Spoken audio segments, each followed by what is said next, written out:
Special Operations Unit.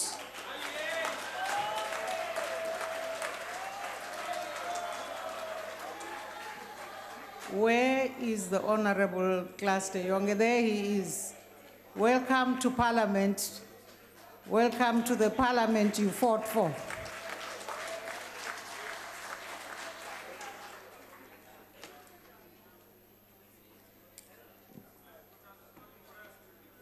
Honorable members, the only item on the order paper is questions addressed to the Deputy President. Members, of course, as usual, may press the talk button on their desks if they wish to ask a supplementary question. And I wish to remind honorable members that the names of members requesting supplementary questions will be cleared as soon as the Deputy President starts answering the fourth supplementary question. The first question has been asked by the Honorable C.C. September. The Honorable Deputy President.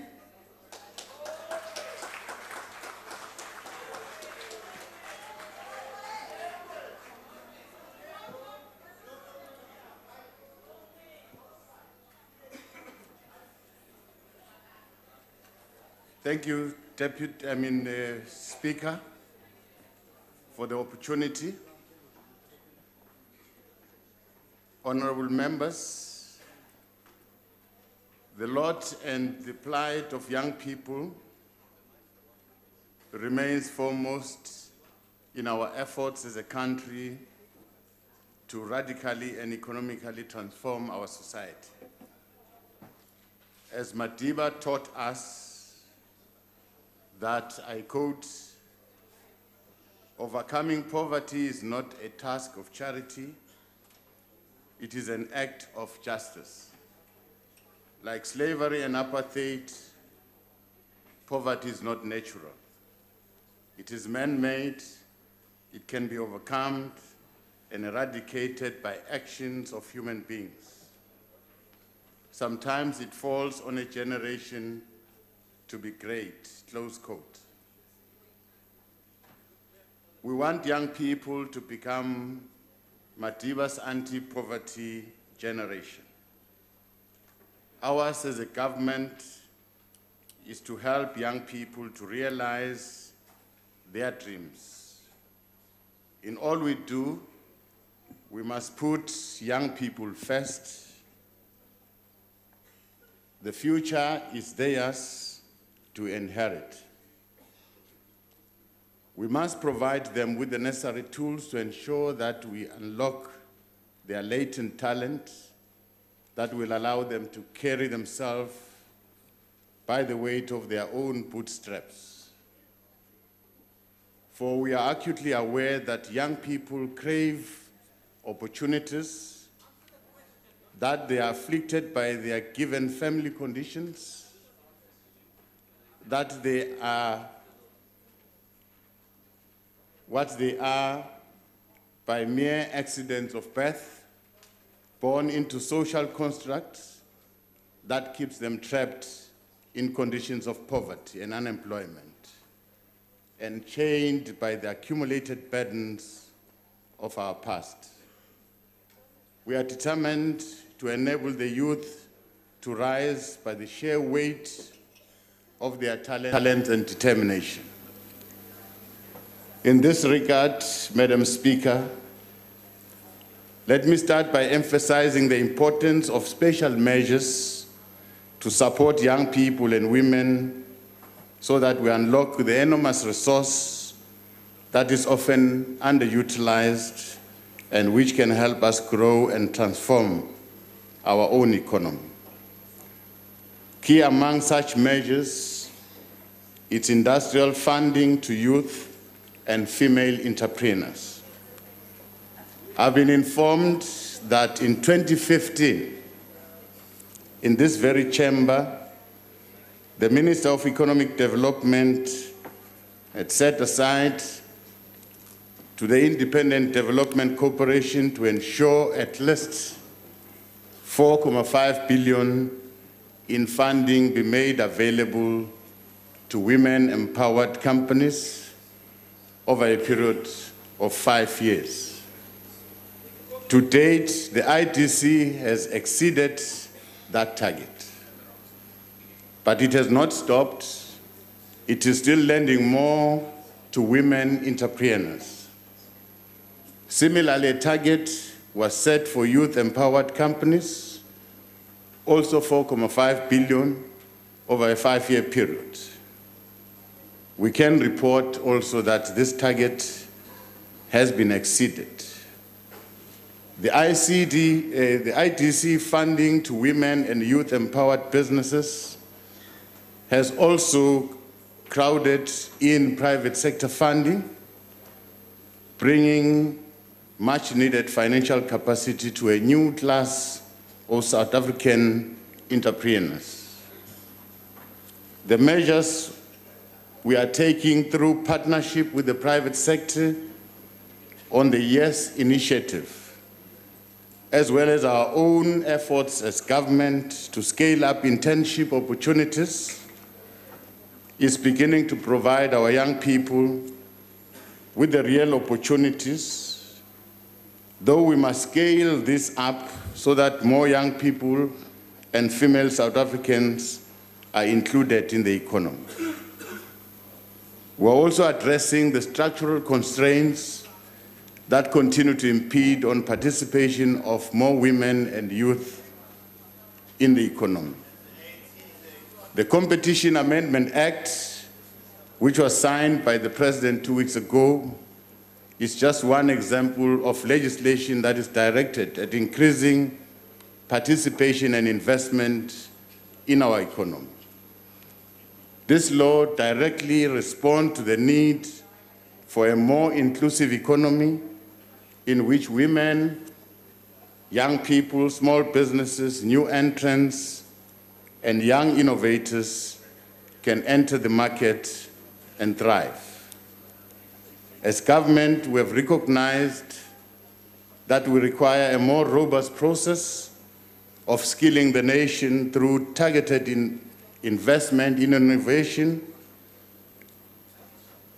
targeted investment in research and development that equally respond to the supply and demand in the labor market, so that our country is not left behind in global developments. We shall therefore see the National Development Plan as the basis or foundation of our approach to this much talked about fourth industrial revolution. This means that our policies, our strategies, our plans should place young people and employment creation at the center of all our efforts. We cannot afford to lag behind emerging global developments. That is why we must engage on a process of continuous innovation, research, skilling of our people, in particular the youth, in order to meet the demands of today's knowledge-based economy. Let us be clear in our minds and in everything we do that the fourth industrial revolution is not a destination, but the reality of the moment. The pace of change over the last few years has largely been shaped by technological disruptions and innovations. Already there are sectors that are now supplemented by robotics and other artificial intelligence inventions. Simply put, there are jobs that were previously considered as vocational, but are now becoming technologically intense and require specialized knowledge and skills. We therefore have to keep up with these developments. It is precisely for this reason, Madam Speaker, that the process is currently underway to appoint individuals to the Presidential Commission on the Fourth Industrial Revolution, as announced by the President in the State of the Nation address in 2018. The Commission will coordinate the efforts of South Africa's national response through a comprehensive action plan to deal with the fourth industrial revolution. Having said that, let me reflect on some of the programs led by government that focus on the preparation of young people and women of this new era of global economy. As government, we recognize the need to make smart investment in research and development which support our industrialization plan, including manufacturing, that will lead to the creation of the more jobs that we require. In this regard, the Department of Science and Technology is investing in a range of outreach intervention that enhances the capacity of young people and women to create employment opportunities for themselves and for others. The department also supports a number of accelerated training programs in areas where there are skills shortages. This includes, for example, programs providing training in data science and analytics. It also includes the Mobile Lab initiative that provide mobile application development support to youth-based enterprises. Through this program, the Department of Science and Technology is providing opportunities for young people and women to interact with the technologies that will shape our future. Our initiatives include the network of industrial development centers and technology stations where a large number of beneficiaries are women and young people. Industrial development centers are an outreach activity of the Council for Science and Industrial Research, providing product development support to entrepreneurs in new economic growth areas such as biotechnology and nanotechnology. Technology stations are one of the oldest programs of the Department of Science and Technology, where small and medium enterprises, especially youth and women, are provided with a range of technology services, including product development and skills development. Technology stations are located in a number of our universities of technologies.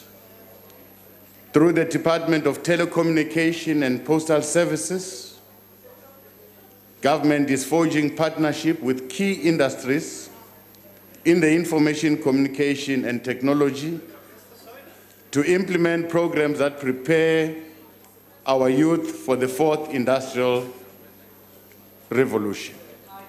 These programs include the training of young people in various disciplines that are related to the fourth industrial revolution. These disciplines include coding, data analytics, and blockchain. Our partnership with Google has since 2017 benefited 131,980 young people, of which of that number, 58% are female. Through the South African Network Academy program, Cisco has to date trained 150,000 young people and has set aside a target of 15,000 in 2019. Over the past 2 years, Huawei Seat of the Future program continues to expose students to the advanced ICT knowledge. In addition, Microsoft is involved in a new partnership program in South Africa targeting the training of millions of our young people by 2023. Young people will be the major beneficiaries of these training programs. Government is also working to prepare the environment for e-commerce, which will go a long way towards enabling SMMEs to provide services and transact online. Through its ICT women empowerment programs, that is done by the Department of Communication, government has so far trained 450 women on digital skills to empower them with the necessary skills required to participate in the fourth industrial revolution. Broadly speaking, Madam Speaker, our government is alive to the changing environment and is committed to ensuring that key programs are implemented to align our training and development with the demands of the fourth industrial revolution. Thank you very much. The Honorable September. Thank you very much, Honorable Speaker. Deputy President, indeed the ANC-led government must be congratulated for establishing such an elaborate, integrated national strategy that indeed can advise on the development for skills and indeed for ensuring that we take care of any future work that comes out of changes that would be made to the fourth industrial revolution. Indeed, Honorable Speaker, the Economist Intelligence Unit at an international level have ranked South Africa out of very many different countries. We are number 38 of our readiness for the fourth industrial revolution. Now, Honorable Deputy President, may you inform this House on what the program for women would be to advance access to land, for them to participate in agriculture and rural economies as an economic opportunity, as well as to prepare youth and women, and of course workers, for the fourth industrial revolution, and what benefits will the integrated national strategy have to skills development and future work that would be created. We're asking, Honorable Deputy President, that later in the year, South Africa will be sending a group of young people that will compete in Russia, a group of young artisans. What message do you have for young people as they go to that competition to make sure that they can be successful? Lastly, Honorable Deputy Speaker. Honorable September, I think you did ask a question already. Thank you very much. Honorable Deputy President. Thank you, Madam Speaker. The IMC on land reform will soon be tabling its report, and the advisory panel also will do so in due course, now at the end of March. The issue of women and young people in agriculture will be a priority as we table that report.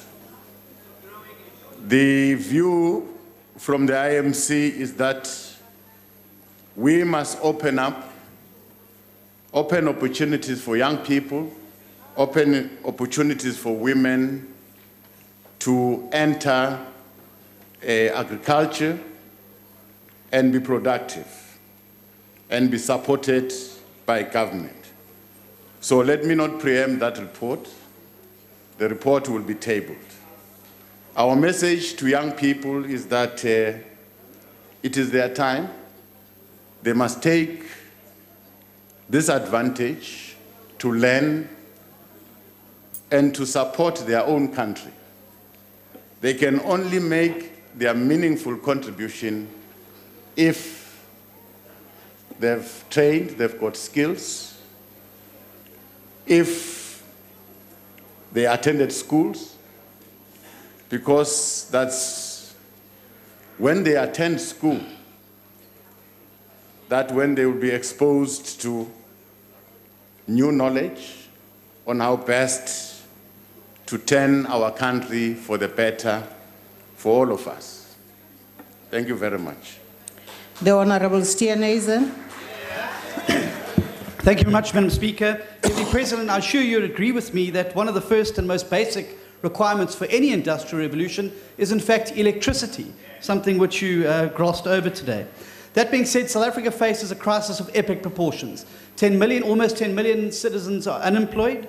South Africa accounts for 2.4% of the entire world's unemployed population, and we recently became the leaders in youth unemployment. So much for putting young people first.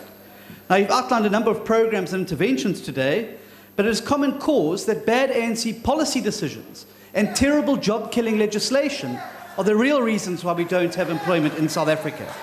Now, you spoke about some of the legislation. Honourable September mentioned agriculture. Well, just last year, this House passed the sugar tax. It's already cost 1,000 jobs. It's on the brink of costing another 350,000 jobs. Now, we can't continue to create jobs and all these programs that you're announcing when you pass legislation in the House that kills jobs. So can you get serious about stopping the job-killing legislative program? Will you announce today to us in this House that you will review the sugar tax and its terrible effect on the people of South Africa? The Honorable the Deputy President. Well, I didn't hear the question. It was just a speech, but of course I will try and respond. Well, South Africa's economy is a very big economy, especially in Africa. It's a very diversified economy, and this economy is growing, and therefore we are bound to have challenges. These challenges are very positive because they propel our growth. Now, the shortage of electricity is a sign of growth. If you remember, it's a sign of growth. It's a sign of growth. Yesterday, electricity was only given to a few people. And today, electricity is given to millions of people. And it's a sign of growth. Of course, as we grow, we are going to encounter challenges of growth. But what is important as a country, if I can go back to the question, how do we prepare this country for the next revolution? A revolution that will require skills. The world is more and more gravitating towards technology in order to speed up production, delivery of services. So we must prepare our people. We must prepare our young people to tap into technology so that they can start and be innovative. In that way, we are going to be better. I can tell you that South Africa, without really patting ourselves on the back, South Africa is the best economy in Africa. And our children are doing great. Our universities are doing great. There's a lot more to be done in terms of innovation, in terms of science. This country must invest more and more on research, invest more and more on education.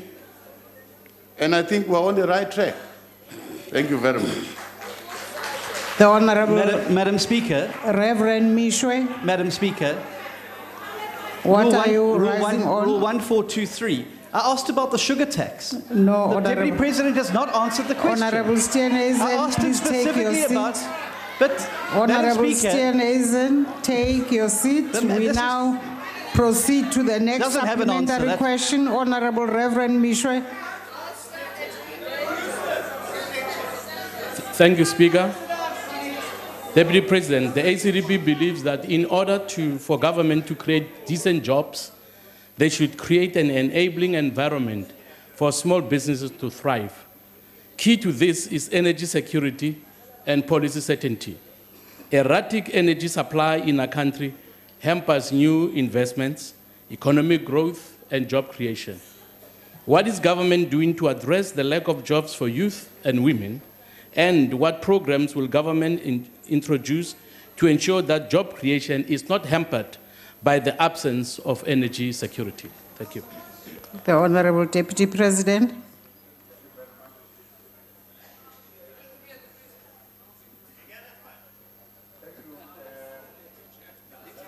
There seems to be a sound problem.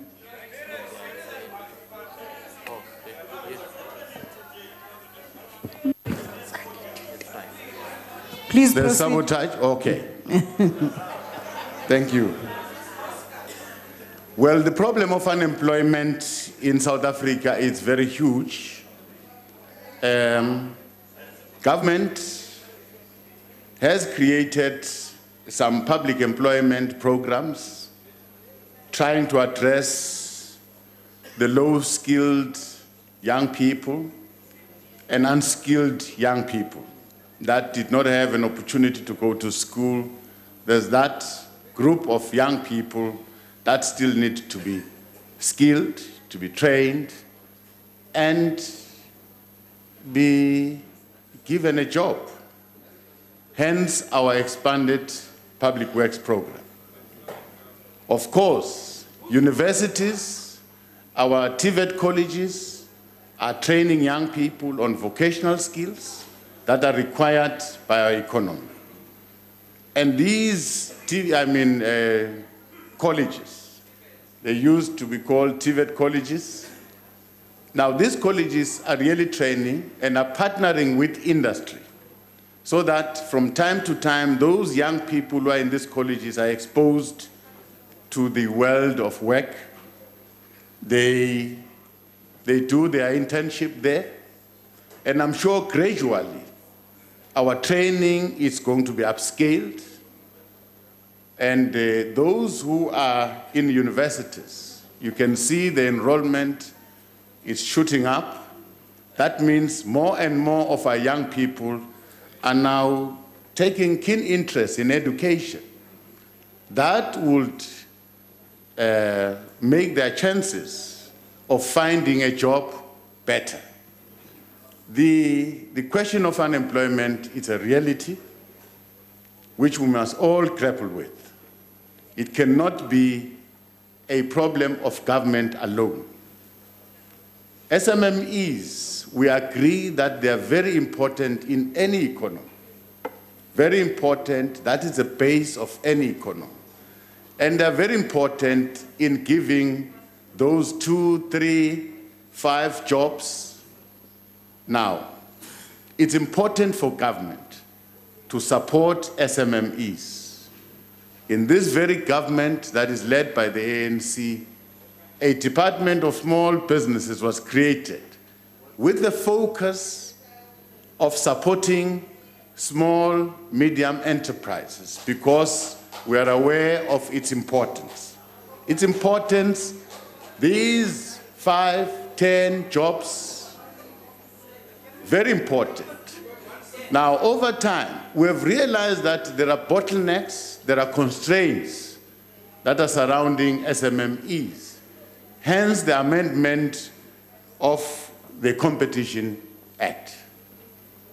There are monopolies in our economy that are closing space for SMMEs to produce. And this Competition Act that has been signed, very important to open that space for SMMEs to flourish. Opening space for SMMEs will also assist in job creation because they will employ people.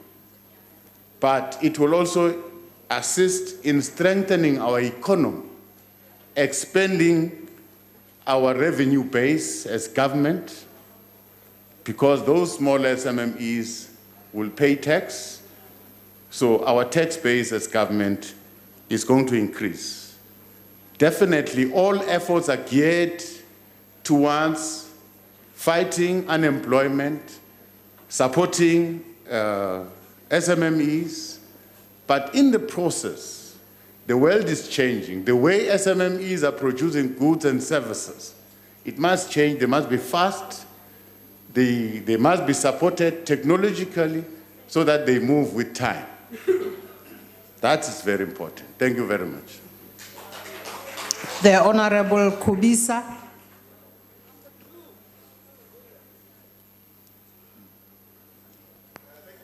Thank you very much, Madam Speaker. Ms. Deputy President, Bonang Mohal, who is the CEO of PSL, had this to say after the budget of the Finance Minister. And I quote, "Despite the allocation in the budget by the Finance Minister of 19.8 billion for industrial business incentives and 481 billion rand to the Small Development Agency to expand the Small Business Incubation Program, we would like to see a more detailed sector focus to remove barriers to market entry of SMEs and reignite President Cyril Ramaphosa's commitment to revitalizing township economies," unquote. Now, Ms. Deputy President, you have alluded to structural impediments or inhibitors preventing the youth and women to entering the business sector or the job market. What are these structural impediments? How far has the government dealt with them? And from such, what specific lessons have you learned, and have you found the interventions to be helpful to the youth and women? Thank you. The Honorable Deputy President, I hear there are 3 questions in that. So, go ahead, Deputy President. Well, from the time I've joined Cabinet, I was fortunate to be part of a discussion where we're discussing the Competition Amendment Act. And I realized that this act is very fundamental in opening opportunities for those who want to enter into business. It's very important to break down monopolies. Every product that we are buying as South African belongs to a conglomerate, to a monopoly. Very difficult for emerging SMMEs to enter the market. So as government, we must break those barriers, allow SMME new entrants into the economy, and those new entrances must be protected. So that is my experience. Hence the emphasis on small businesses and removing the impediments that blocks them, that don't allow them to enter in the economic space. I chose to answer that question, not the rest of your questions. You're only entitled for 1 question. Thank you, Honorable Deputy President. We now proceed to question number 2, asked by the Honorable Steenhuisen. Honorable Deputy President. Thank you, Madam Speaker. This question is coming for the 2nd time within a period of a year. And I'm sure it demonstrates the importance and the gravity of this matter. We must state at the onset that all members of this House and those who have been appointed to the executive have a constitutional obligation to represent the interests of the electorate and to be accountable to the people in the execution of their responsibilities. That is why in our response in April 2018 to this similar question, we assured this House that mechanisms were introduced at the level of the executive to ensure that cabinet colleagues do honor their responsibilities to this House. And where they are unable to attend member statements and oral questions sessions, for whatever reasons, such should be communicated in good time to the presiding officers. Honorable members, ministers and deputy ministers are well aware of the National Assembly's rules that govern questions for oral and written replies. I wish to reiterate that many of the ministers and deputy ministers do make every effort to ensure that they comply with these rules. There are instances where members of the National Executive do not fully comply by either not submitting written replies or submitting written replies after stipulated deadlines. In such instances, we look forward to the implementation of the National Assembly's Rule 136(1), which provides that the Speaker must, in consultation with the Rules Committee, establish a system to monitor and report regularly to the House on questions that have been endorsed as unanswered on the question paper, and that the leader of government business must be informed of any steps taken in respect of any member of the executive in giving effect to the monitoring of replies. With regards to the attendance of ministers and deputy ministers, I furthermore, on a regular basis, remind all my colleagues to attend member statements, oral sessions in this House. I was very happy yesterday. We had a contingent of 9 ministers, 6 deputy ministers throughout the session as we are dealing with member statements. Thank you very much. The Honorable Steenhuisen. Thank you very much, Madam Speaker. Thank you for the response, Deputy President. In any institution, the tone is always set from the top. I'm sure you'll agree with me on that. Yes. In the last session of this Parliament for 2018, you yourself were absent for 3 of your oral question sessions in this National Assembly.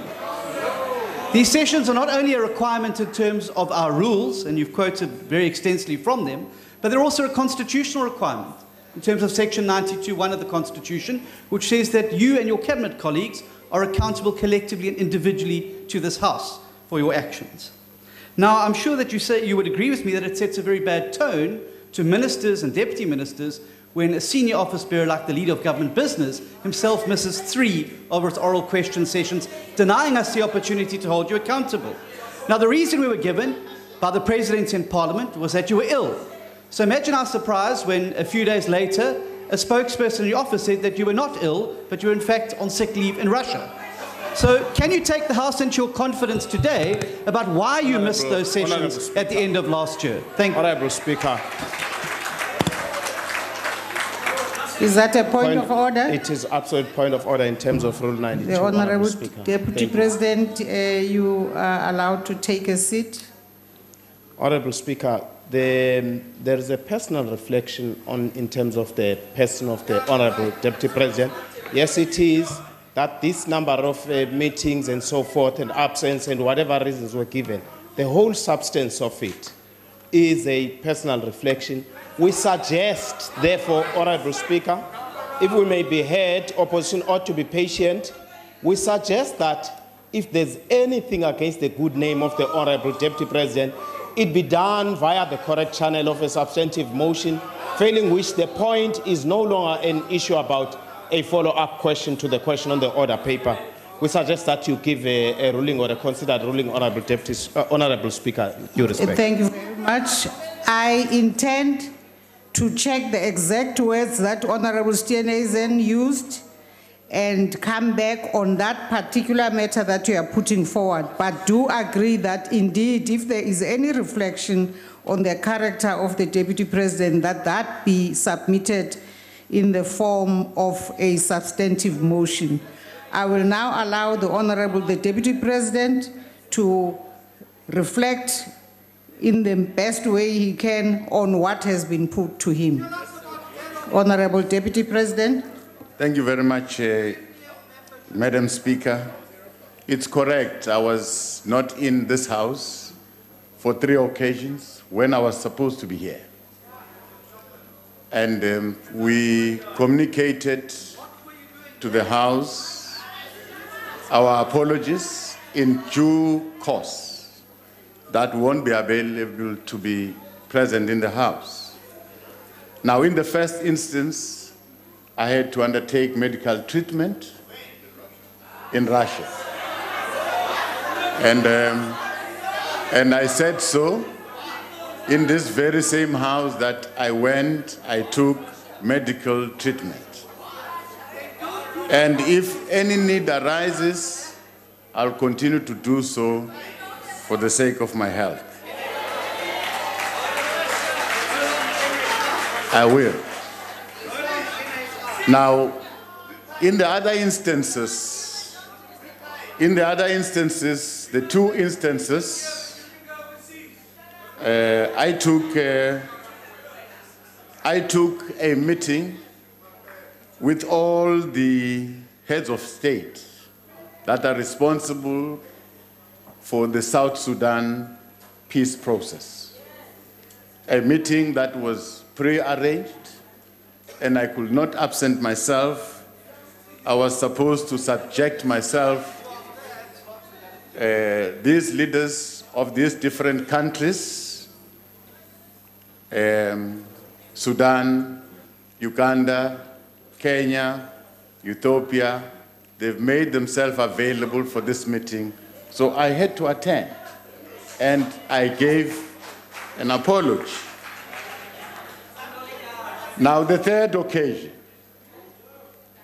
I received a message from the President that the Prime Minister of France is coming to the country and I must prepare myself to receive him.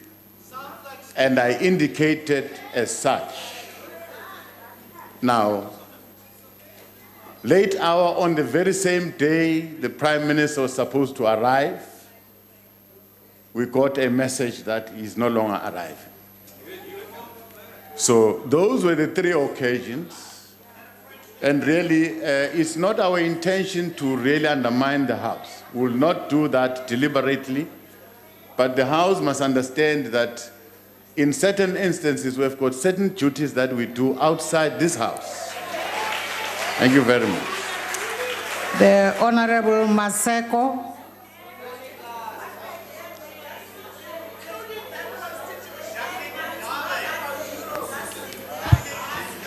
Thank you very much, Madam Speaker.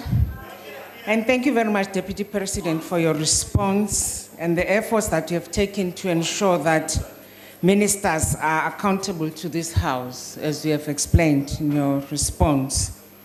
Deputy President, our understanding of the role of members of the executive is service delivery to the people and to attend to other broader responsibilities delegated to them by the Constitution and the President who appointed them. Those being inside and outside the country, but notwithstanding their accountability to this House and the people of the Republic.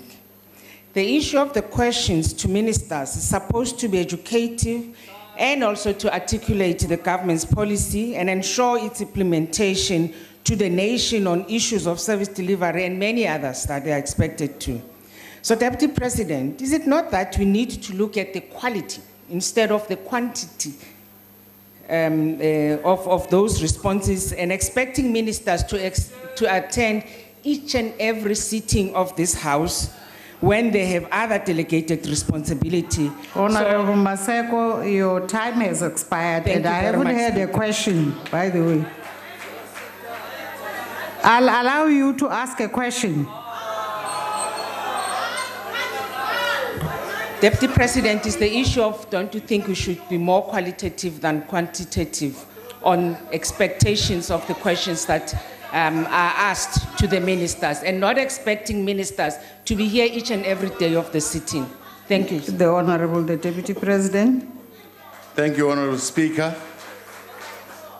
I think as Cabinet we've agreed that in any given time and moment there should be a presence in the House of ministers and deputy ministers. So we've arranged and organized ourselves in terms of clusters of ministers that on a particular day they must be in the House. We can't, all of us, ministers, deputy ministers, be in the House because we've got a government to run. But there should be, at any moment, at any given time, there should be a presence of ministers and deputy ministers in the House. So we've agreed that a certain cluster will attend on a particular day and deal with those responsibilities in this House, and on another day another cluster will come, so that we allow these ministers to go and do their work. They are supposed to service the country.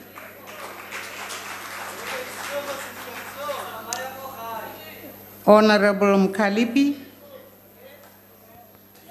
Thank you very much, Speaker. Deputy President, one of the ministers who is most notorious for not responding to any questions or to any letters that is written to them is Minister Pravin Gordhan.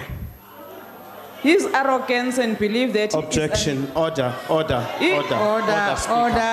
There's no way. There's a point of order, yes, Honorable. There is absolute orders in terms of Rule 92, but also with reference to point 85, and that we may never allow that a minister is referred in a manner that is referred to as notorious. Honorable Gordhan, so what is the point of order? The point of order. Honorable members, there must be no debating he's across out of the order floor. himself. But there's a point of order and I'm listening to it, Honorable Mkalipi. But Speaker, why are you allowing him? Because he's not saying anything. Why are you allowing this guy? I have the right to decide to allow or not to allow. Please take a seat and let's continue listening to the point of order. Honorable Deputy President, you are also allowed to take a seat. Honorable Speaker, in terms of the rules of this House, we do not accept nor can we allow, and we ask you to rule on the statement just uttered by the honorable member to say that the Honorable Minister Pravin Gordhan is notorious. We reject that and request that you ask her to withdraw it. Thank you. I will double check the extent of any wrongness on the word notorious. Can I please continue? Just finish off your point, Honorable Mkalipi. Thank you very much, Speaker. His arrogance and belief that he is untouchable makes him believe that he is a de facto deputy president, undermining you. Order, Honorable Member. Doing as he pleases, purging qualified black engineers from ESCOM. What are you going to do to make Minister Pravin Gordhan and others like him account to Parliament? And what do you make of the perception out there that Minister Pravin Gordhan has in fact taken your powers as the Deputy President? Thank you, Deputy Honorable Mkalipi, you are not allowed to repeatedly throw attacks on an honorable member of the House. Make a point and take a seat. You can't just continue taking the chance you are taking to attack a member of Parliament. Wow. Please take a seat. But I'm done. We are done. Yes. Take your seat. But I didn't attack anyone, Speaker. Take a seat, Honorable Mkalipi. Is there a point of Honorable Pando? Speaker, on a point of order. Speaker, the honourable member has cast aspersions on Minister Gordhan, which should be withdrawn. You may very well wish to study the Hansard, but we all could hear very clearly. But the point I wish to stress is that it has become practice for these honourable members to attack Minister Gordhan in a most unparliamentary and derogatory fashion. and they've been allowed to continue doing it by presiding officers of this House. Honorable Mkhalipi, take a seat, please. Can I raise on a point of order, Speaker? Allow me to finish with the issue I am dealing with. I will look at the Hansard as I've said, and I will come back and rule on this matter. Honorable Deputy President, I don't know whether you want to say anything. On the point of order, Speaker. What's the point of order, Honorable Mkhalipi? The point of order is that there's nothing unparliamentary I have said here, Speaker, and I'm protected by the rules. Honorable Mkhalipi, please take your seat. Honorable Deputy President, do you want to say anything? Thank you, Honorable Speaker. On the question of Minister Pravin acting as the Deputy President, I think it's incorrect. I am the Deputy President until otherwise. And when I looked at Minister Pravin, he does not have any appetite to become a Deputy President. He doesn't. Well, about the communication that you had between yourself and Minister Pravin to say he's not responding to your correspondence and all that, I'd like to be cited. If really you want me to intervene, I want to be cited on this.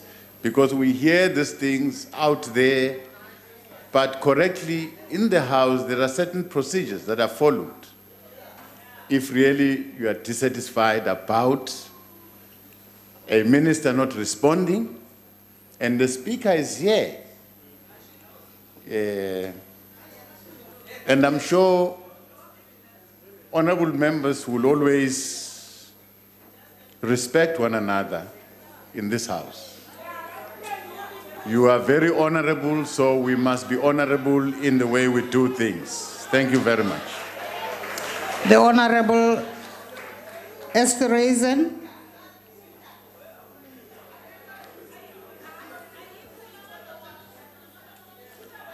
The Honorable of the IFP is looking at me, wondering whether I'm talking to him.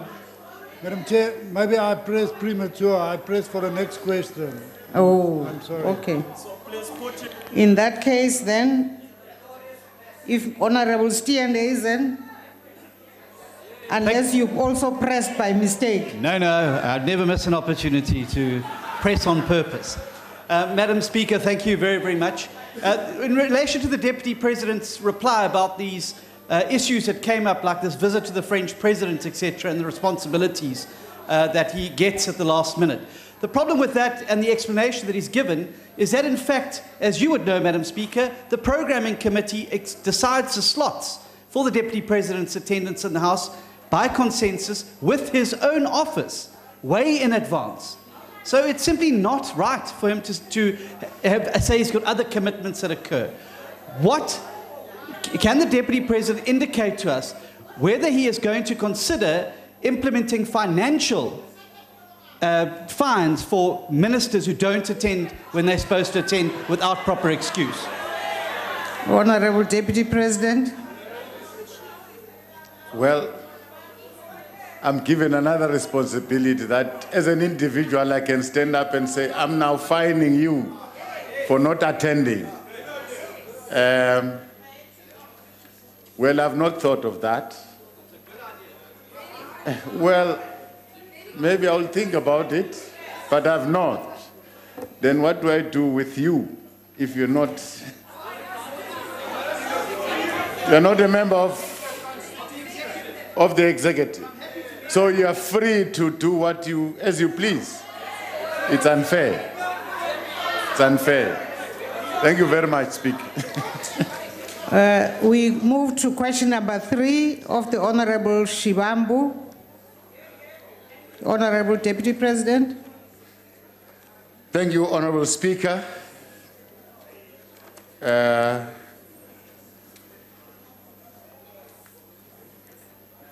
Honourable members, as you may recall, the President, in his State of the Nation a few weeks ago, identified 5 tasks that will underpin everything that we must be doing as government this year.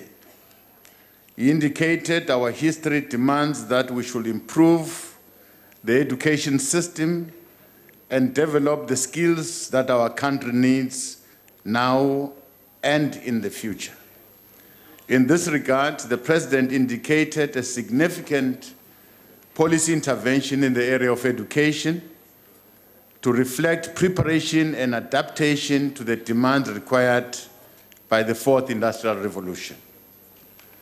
To achieve this, the country needs to implement a multi-pronged approach that focuses on the realignment of the curriculum at basic education level to prepare our learners for the changing world and introducing the requisite infrastructure and information communication technologies to support learning and teaching.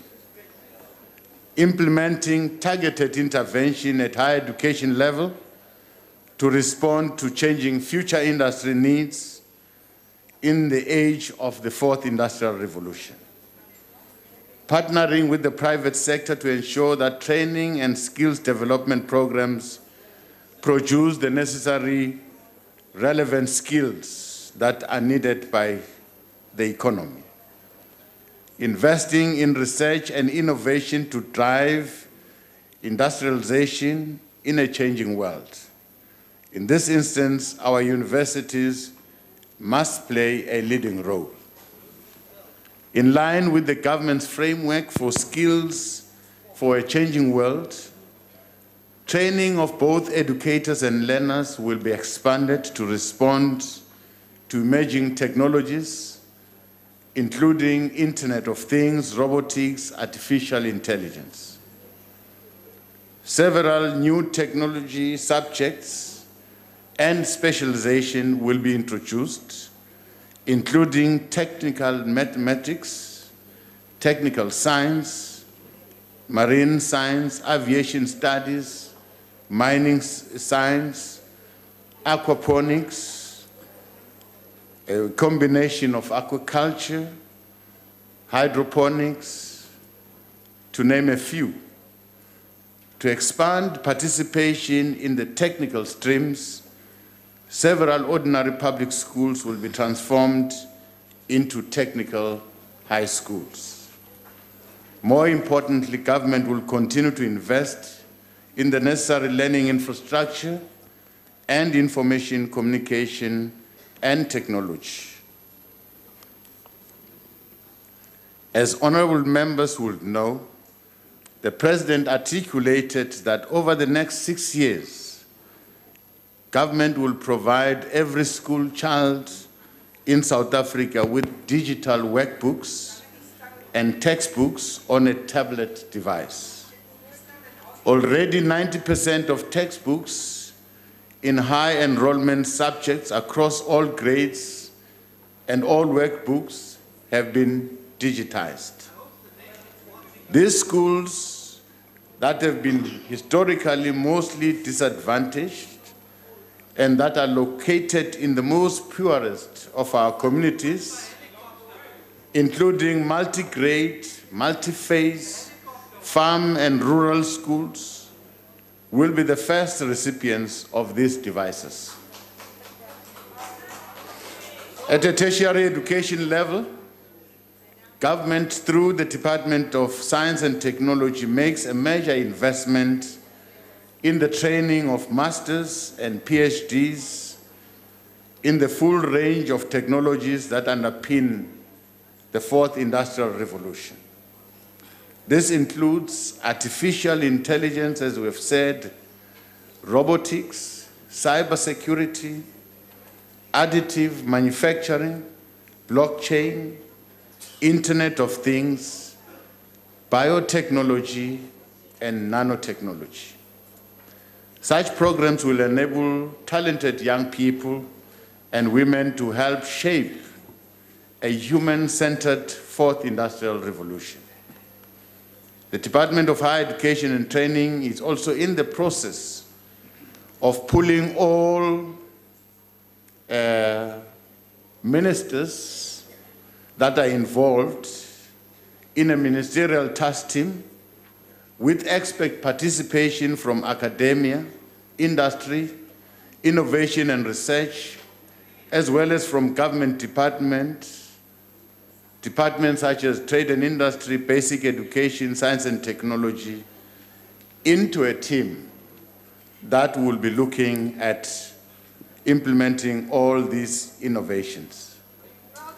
In 2019, the TVET colleges system is focusing on updating all the technology-related curricula with the introduction of updated curricula in areas such as information processing, advanced multimedia, and online technologies.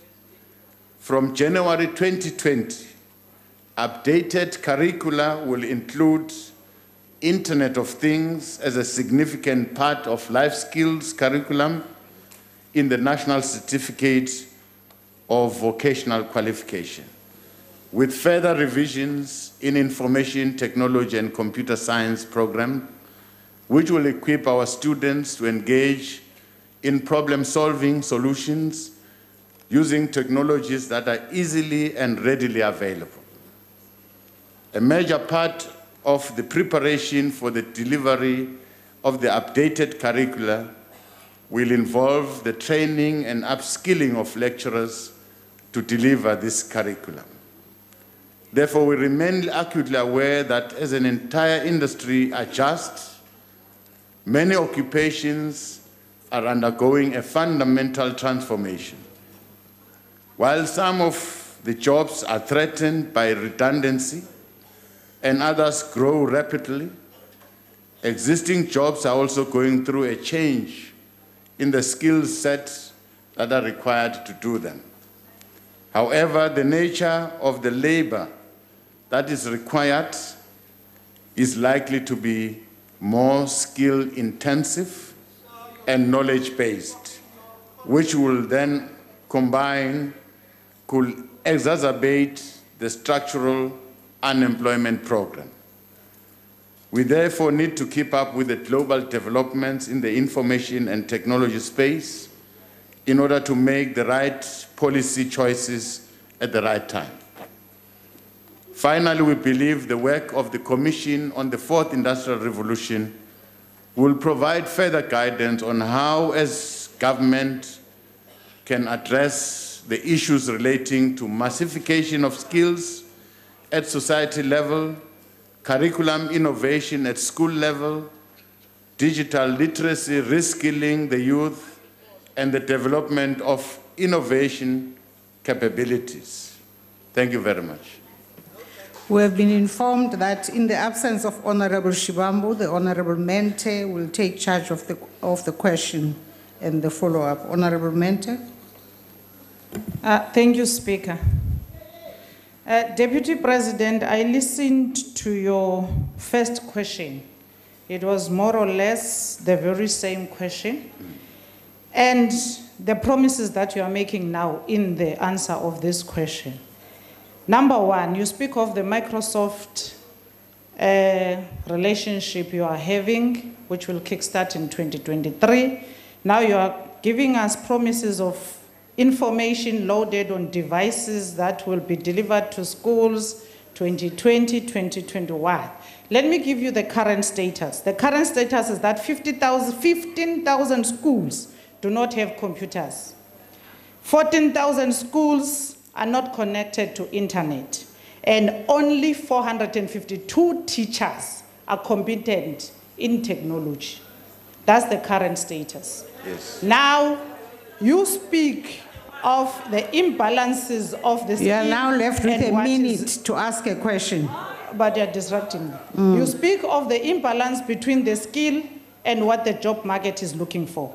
Currently, we have the imbalance of technology competent teachers and what you are saying you are going to give. Now, when are you going to skill the teachers?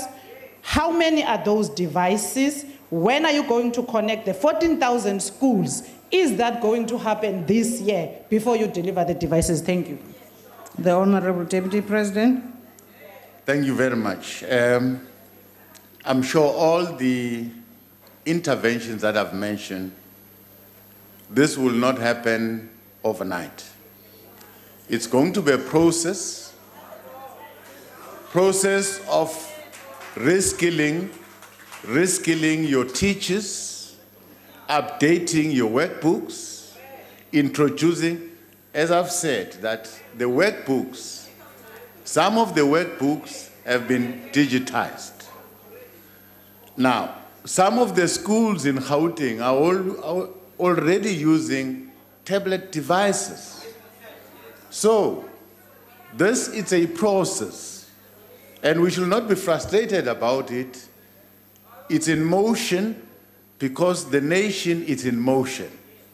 We are developing as a country, and it's going to happen step by step. All of us, finally, we will arrive, all of us. All of us, our learners, our schools, our universities, industry, all of us must adapt with this changing environment so that we can continue to grow our own economy and prepare our people, which is the human resource that must drive this economy. Thank you very much. The Honorable Pozzoli. Thank you, Chair. Honorable Deputy President, I was a bit worried the other day when I went in the lift with an ANC MP who asked his friend, when is the fourth industrial revolution starting? And what this brought home to me is the level of ignorance in our, not only in our society, but among our MPs. One of the areas of the greatest ignorance, I think, is that the fourth industrial revolution is not necessarily a good thing, in that enormous amounts of jobs are going to be lost as it takes hold. And in fact, that is the biggest concern of people in most societies about the fourth industrial revolution. So you can't just gloss over this by saying, oh, well, you know, there'll have to be some reskilling. It's a very, very serious challenge. Now, many of the things you've mentioned are actually more about the third industrial revolution than the fourth, which was about IT and the information economy. So how do you define the fourth industrial revolution? How does the ANC define the fourth industrial revolution? How does it differ from the third Honourable industrial Member, your revolution? time has expired for asking your question. And what will you do about the job losses? Thank you. The Honourable Deputy President. Honourable Speaker, I take it it's really a new question. It's a serious new question. Now I'm called upon to define the fourth industrial revolution, which is not the question. I think we're deviating, but, well. Does this mean you don't know the answer? Member. Please proceed, DP. Well, a revolution in any given period, is defined as the way we do things in that period. Now, the revolution here, if we're talking about a skills revolution, if we're talking about IT, if we're talking about technology, the essence here is that the way we do things, the way we produce in our economy is going to change, influenced by factors that emanate from technology in the way we produce. For instance, in the automotive industry, as we assemble cars, we used to have human beings in the assembly line that are assembling these cars. Of late, we've got robotics that assemble these cars. Now, that means in an economy, from time to time, we change the way we produce. Therefore, it requires that people must go with the change. People must be ready. People must be ready to assimilate the change. Order, honorable members, we need to hear what the Deputy President is saying. I'm answering you. Honorable members, please respect the rest of the House. If I'm not helping you with your own definition, probably we should leave it at that. If I'm not helping you,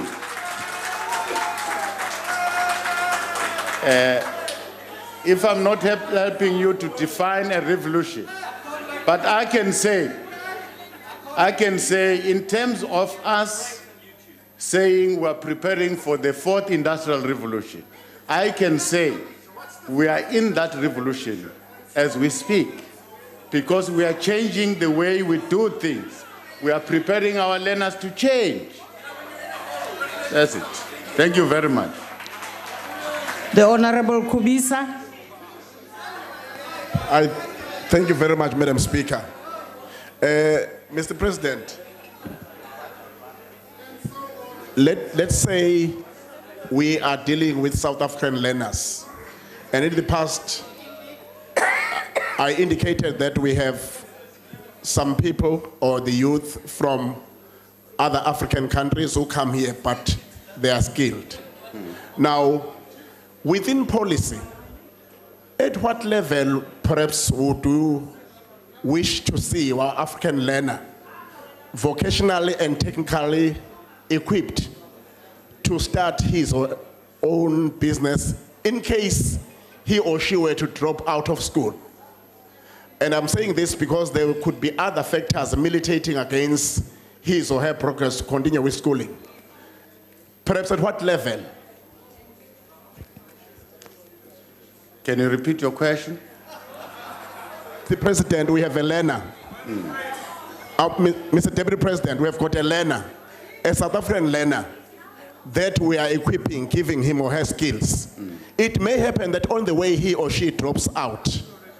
At what level perhaps would the government wish to see the learner equipped in case that the child were to drop out of school to start his or her own business? Well, it will be... Honorable Deputy President. It will be a very difficult question to answer in terms of the level, because a learner can exit the system depending on the amount of skills that we've acquired. For instance, I can get out of school at level N2, N3, N4, N5, N6. But still, at a particular time when I leave, I've got a skill that can help me do something. So, it depends on the affordability of that learner. I can stay in the system until level 6, or I can leave at level 3, but I still have a skill. I can work. That is why I'm saying the question, it's a bit difficult, because I can do a junior degree and I can continue my study to a master's level, to a doctorate, but it does not mean that if I've done a junior degree, measured, specialized on something, I cannot exit. And I can exit and do work gainfully. Learning Learning is a lifelong process. You learn as you go. Yes. Honorable Killian. Thank you, Honourable Speaker. The question to the Deputy President, but just by way of introduction, I want to say, Honourable Deputy President, it appears that the third industrial revolution has not always prompted the DA in the Western Cape to take action where schools were totally uninhabitable. I had a recent experience with Queen's Park where we had to drag in the administration because the school building posed a risk to the learners. But that brings me to the question regarding how we should adjust our school curriculum. Now, Professor from the University of Johannesburg, Professor Sarah Graffett, recently published an article about the critical skills necessary and how we should adjust our school curriculum going forward. Honourable Deputy President, could you perhaps give us an indication and could you elaborate further? How does government see the balance between knowledge-based and skills-based to negotiate the uncertainty of the new future that we're facing, notwithstanding the fact that it started? Sometimes I think there are also individuals. All right, so we come out of the National Assembly now, where the Deputy President is currently answering questions, that's oral questions, of course, from the members of Parliament, from the different political parties. Quite a number of issues here that have been raised, issues including the measures that government has in terms of helping the young people and the female entrepreneurs here in the country. And most importantly, one important issue is how government or Parliament really is planning to deal with the problem of non-attendance of members of Parliament for important programs. He was brought to order himself actually by the DA saying that, look, there were a number of times that you didn't show up. Can you kindly shed some light on that? And then they spoke again about the fourth industrial revolution and human resources, skills development, and what needs to be done. And then we're just now starting to get into issues around changing the school curriculum to gear ourselves for the fourth industrial revolution, which many believe we're already in the midst of, actually. Yeah. Yes, indeed, of course. So what will happen now? We'll just take a quick break. When we come back, we'll just recap the top stories of the day.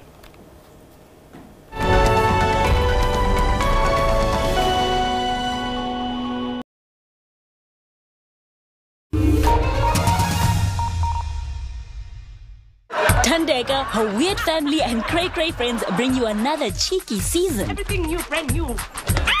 Well. Into zamkele. Tandega bengikhuluma noMaziputhe efonini uthi ucela space bag. Mthembe mem, ha ke tshepe motho. Awe, nkampa ka tshepa lejwe. Yini? Siza ukufunda la esikoleni, are you aware? Mugele. Catch Tandega's Diary Mondays at 7:30 only on SABC 1 Mzansi for sure. Mom, what's gonna happen to us when you die? Ulebo angathola i-life cover ka-1 million rand eqala ku-155 rand kuphela ngenyanga ukuqinisekisa ikusasa lomndeni wakhe. Ukuthola i-code SMS u-impilo ku-48854. Otherwise, ukhethe umshwalense ngobuhlakani. Hi, my name is Kagiso, and I became a father at 19 years. Being a teenage father has its challenges, you know. No one really prepares a boy to be Stated in its Agenda 2063. Among others, Agenda 2063 commits the continent to silence the guns by 2020 in order to realize Africa's socio-economic development trajectories. This is aimed at making peace a reality by ending all wars in Africa by 2020. South Africa remains committed to work with other African governments to support the work and the mandate of the African Commission on Human and People's Rights in its monitoring and enforcement of decisions on the advancement of human rights and democratic governments in the continent. The promotion and protection of human rights is also one of the fundamental obligations as enshrined in the Constitution of the Republic of South Africa. South Africa also has an obligation to honor its commitment to the implementation of the African Charter on Human and People's Rights and other international treaties. The African Union's Constitutive Act discourages unconstitutional changes of government. African Union's desire to promote good governance in Africa manifests itself in the establishment of the instruments such as the African Peer Review Mechanism and the legal framework such as the African Charter on Democracy, Election and Governance.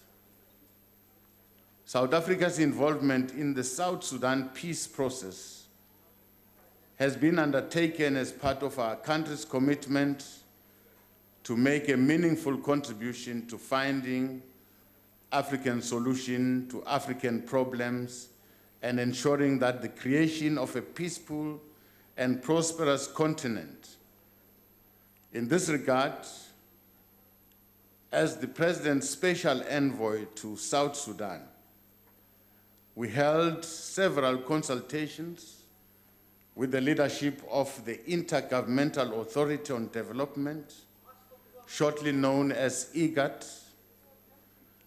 This included holding bilateral meetings with the heads of state of Ethiopia, Kenya, South Sudan, Sudan, and Uganda, which we exchanged our views on the required contribution to be made to ensure long-lasting peace and security in South Sudan.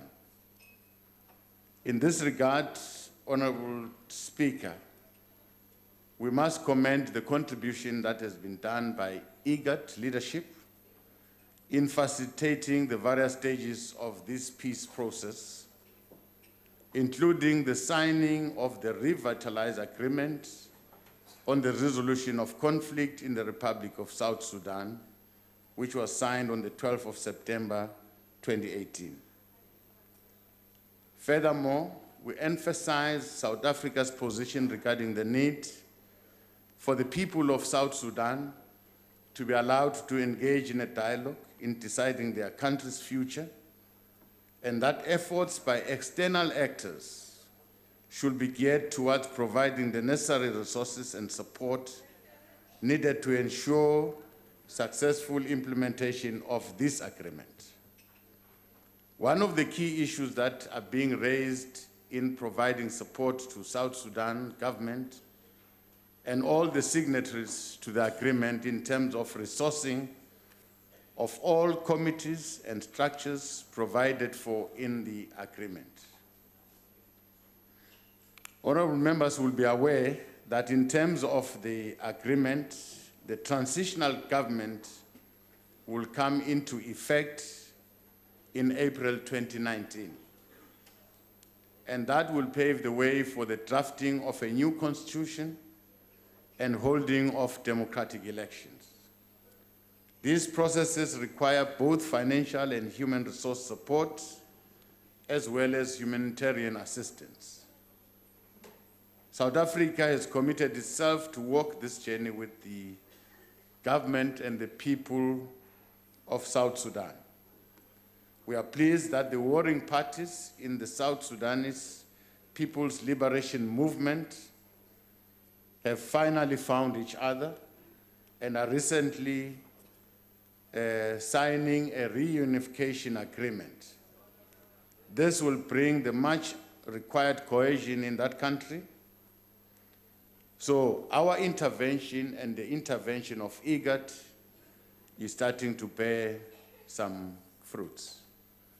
In the coming weeks, we will be sending a consignment of humanitarian assistance under the auspices of the African Renaissance Fund. But that will be the contribution of South Africa. Thank you very much. Thank you, Deputy President. Honorable Masango.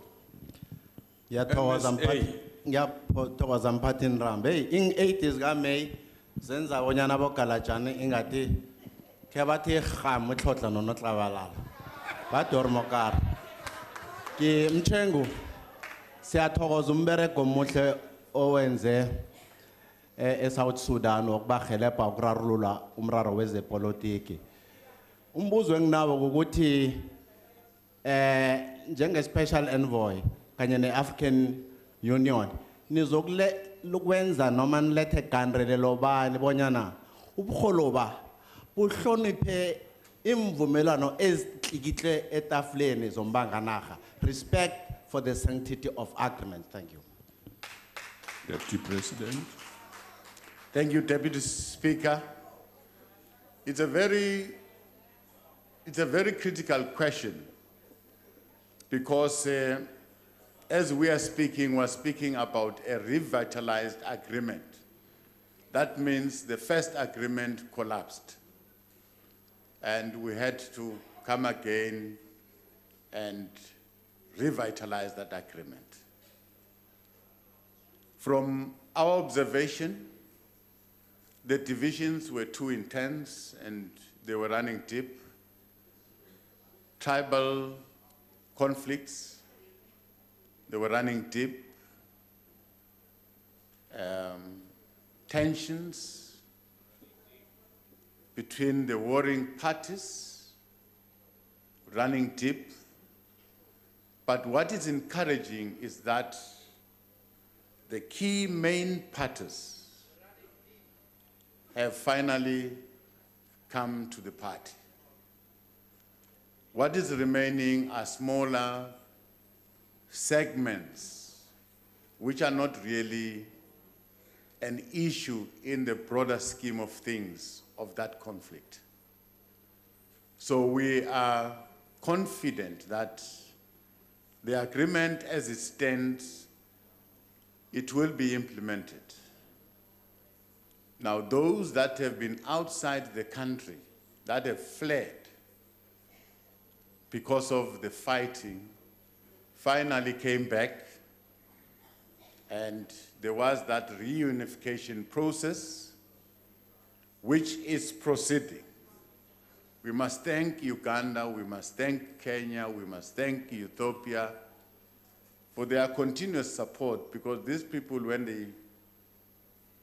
they leave their own country, they are going to the neighboring countries, which they take responsibility to look after these people, their safety,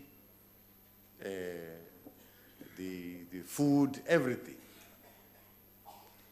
Now that the warring factions are now really serious about this, all of them have signed this agreement. Very promising. We're looking forward to April, where some of the resolutions in the agreement are going to be implemented. As South Africa, we have got a role to play in a number of committees that have been established to prepare that country for a democratic election. Firstly, the country must agree on the borders, must agree on the constitution, must agree on a number of aspects that will prepare them for a free and fair democratic elections. So those processes have unfolded. And as South Africa, we have assigned individuals from the country to some of these committees. And as South Africa, we're heading one committee, that is the Boundary Committee, which has started to work. The Constitutional Amendment Committee has also started its work. So there's progress, and we hope this time this agreement won't collapse. Thank you very much. Thank you. Honorable Kwankwa. Thank you very much, Deputy Speaker. Deputy President, I note your work in South Sudan. However, South Africa assumed its seat as a non-permanent member of the UN Security Council for the period 2019-2020 recently. Commenting on this issue, Minister Sisulu said recently South Africa will use its term to advocate for peaceful settlement of disputes and inclusive dialogue. DP Cameroon has been in serious turmoil since 2016 and very little is said or known about this, both in Africa and the world. The conflict between the English-speaking minority of Cameroon and the majority French-speaking Cameroon has led to gross human rights violations. It has been documented that government forces have carried out targeted killings, arbitrary arrests, and burnt down more than 90 villages, which has led to the displacement of thousands of people in Cameroon. In light of all the aforementioned, and in line with the African Union's goal of silencing guns by 2020, what steps has South Africa taken to ensure inclusive dialogue in Cameroon and a peaceful settlement of all disputes? Thank you. Keep your questions short, Honourable Member. Go ahead, Deputy President. Well, it's a new question about Cameroon. I think the question as asked here is about South Sudan. No, I beg to differ. It says South Sudan and Africa at large. Okay. I'm following up on Africa at large. Honourable Kwankwa. Okay. Have order, please. Go ahead. Well, no. Even when you want to clarify, keep quiet, please, Honourable Member. You are out of order. Go ahead, Deputy President. Well, I might not be aware of our intervention in Cameroon because I don't sit in the AU. The president is sitting, but I'm sure that the AU is concerned about those issues and they are paying attention to some of the conflicts that are there in the continent. So it can't escape the agenda of the AU, the Cameroon matter. So I'm not really quite versed about the developments there. Thank you very much. Honourable Mkalipe. Thank you, Deputy Speaker. Deputy President, I'm not going to ask a very difficult question now. Yeah. Because I don't want to make your blood to boil. If you are saying that fragmentation is dividing the continent and hindering our development, the only way forward is a united Africa. But the vision of a united Africa and Agenda 2063 died with murder of Honorable Gaddafi, who was killed by the agents of imperialism. Unfortunately, painful so, your government participated in his killing. What is the view of the government towards achieving a united Africa through our economies, cultures, political institutions, with a common currency, army, and vision? I'm sure that one is very simple for you. Thank you very much. Like I've said, this is an agenda. All these matters about the conflicts, the fightings in the continent. These are issues that are discussed and attended to by the African Union. And I'm sure it's not about an individual country like you're citing, that it was like the former President Gaddafi was the only one who was concerned about the peace and development of Africa. I'm sure all the leaders that are there in the African Union, leaders in the continent, are concerned about the problems in the continent.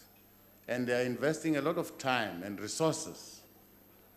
Our soldiers are everywhere trying to keep peace. That is an indication of the seriousness that these leaders are taking about the continent.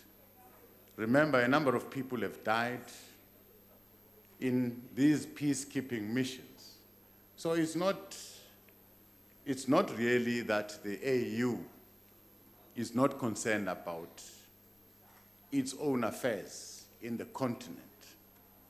But of course, you would appreciate the fact that as much as we can assist and support individual countries, but the onus is on that particular country and its people to resolve their own problems. We can assist, but we can't tell a country what to do. So the conflicts that are there, which we are spending most of our time and resources flying up and down, having meetings, trying to assist these countries that are in conflict to resolve their problems. I think it should be commended. All the efforts that are done by the African Union should be commended.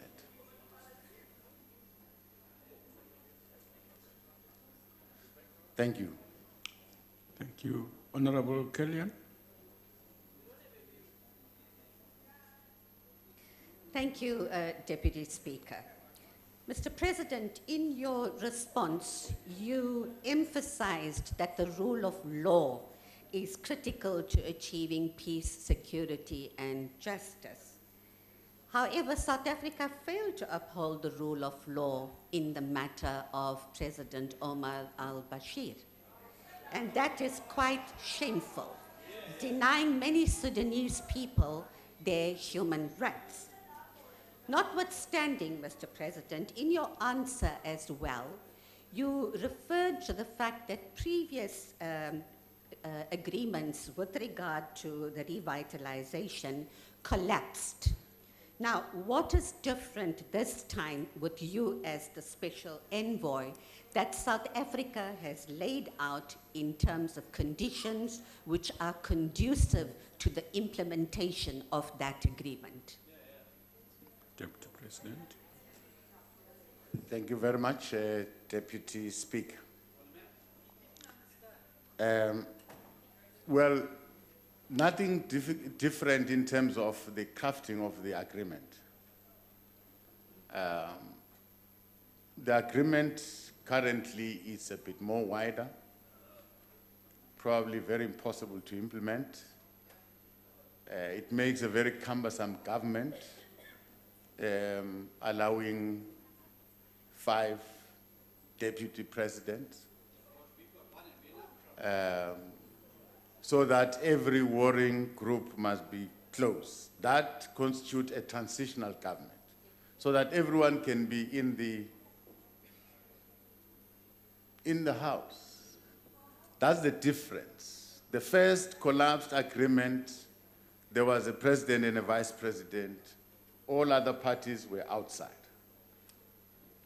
But this time, all these parties were invited to participate. That's the difference. And this time around, all those parties that were outside were invited. They are now signatories to the revitalized agreement. So I'm saying, in a sense, there's a difference from the old agreement to the new agreement, because the new agreement is more encompassing. It involves those people who were left outside.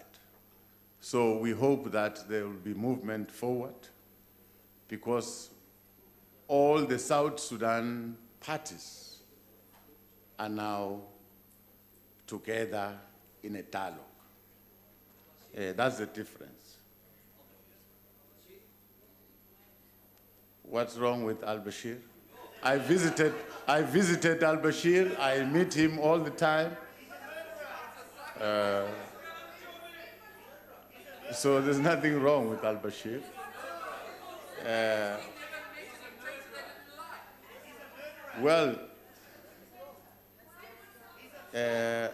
Unfortunately,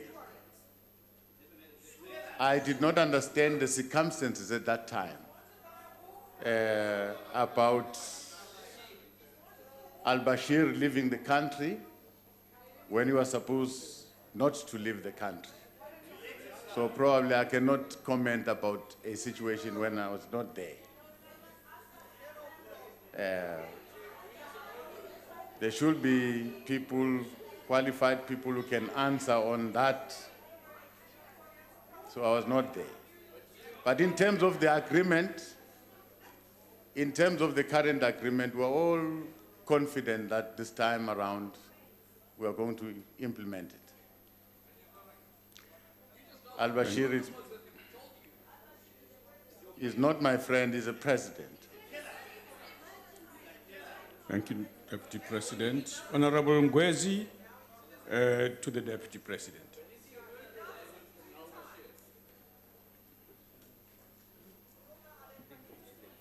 Oh, I see. No, Honorable Ngwezi, take a seat.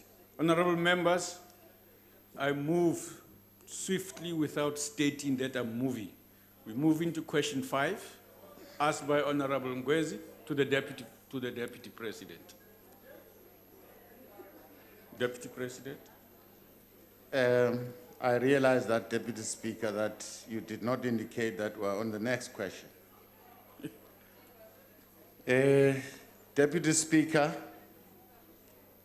a portfolio of public employment programs are, in essence, implemented through the expanded Public Works program, which is under the Department of Public Works.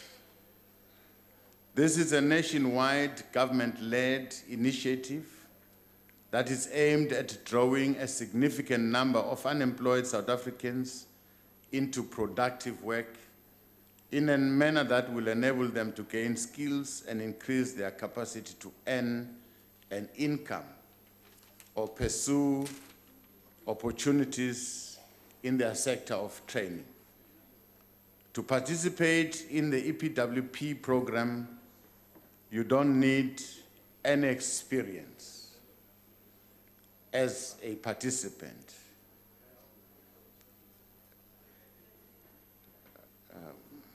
However, if the honorable member is referring to the removal of experience as an unjustified barrier in terms of the minimum entry requirement in the public service, we would like to confirm that this matter is currently receiving the necessary attention by the Department of Public Service and Administration.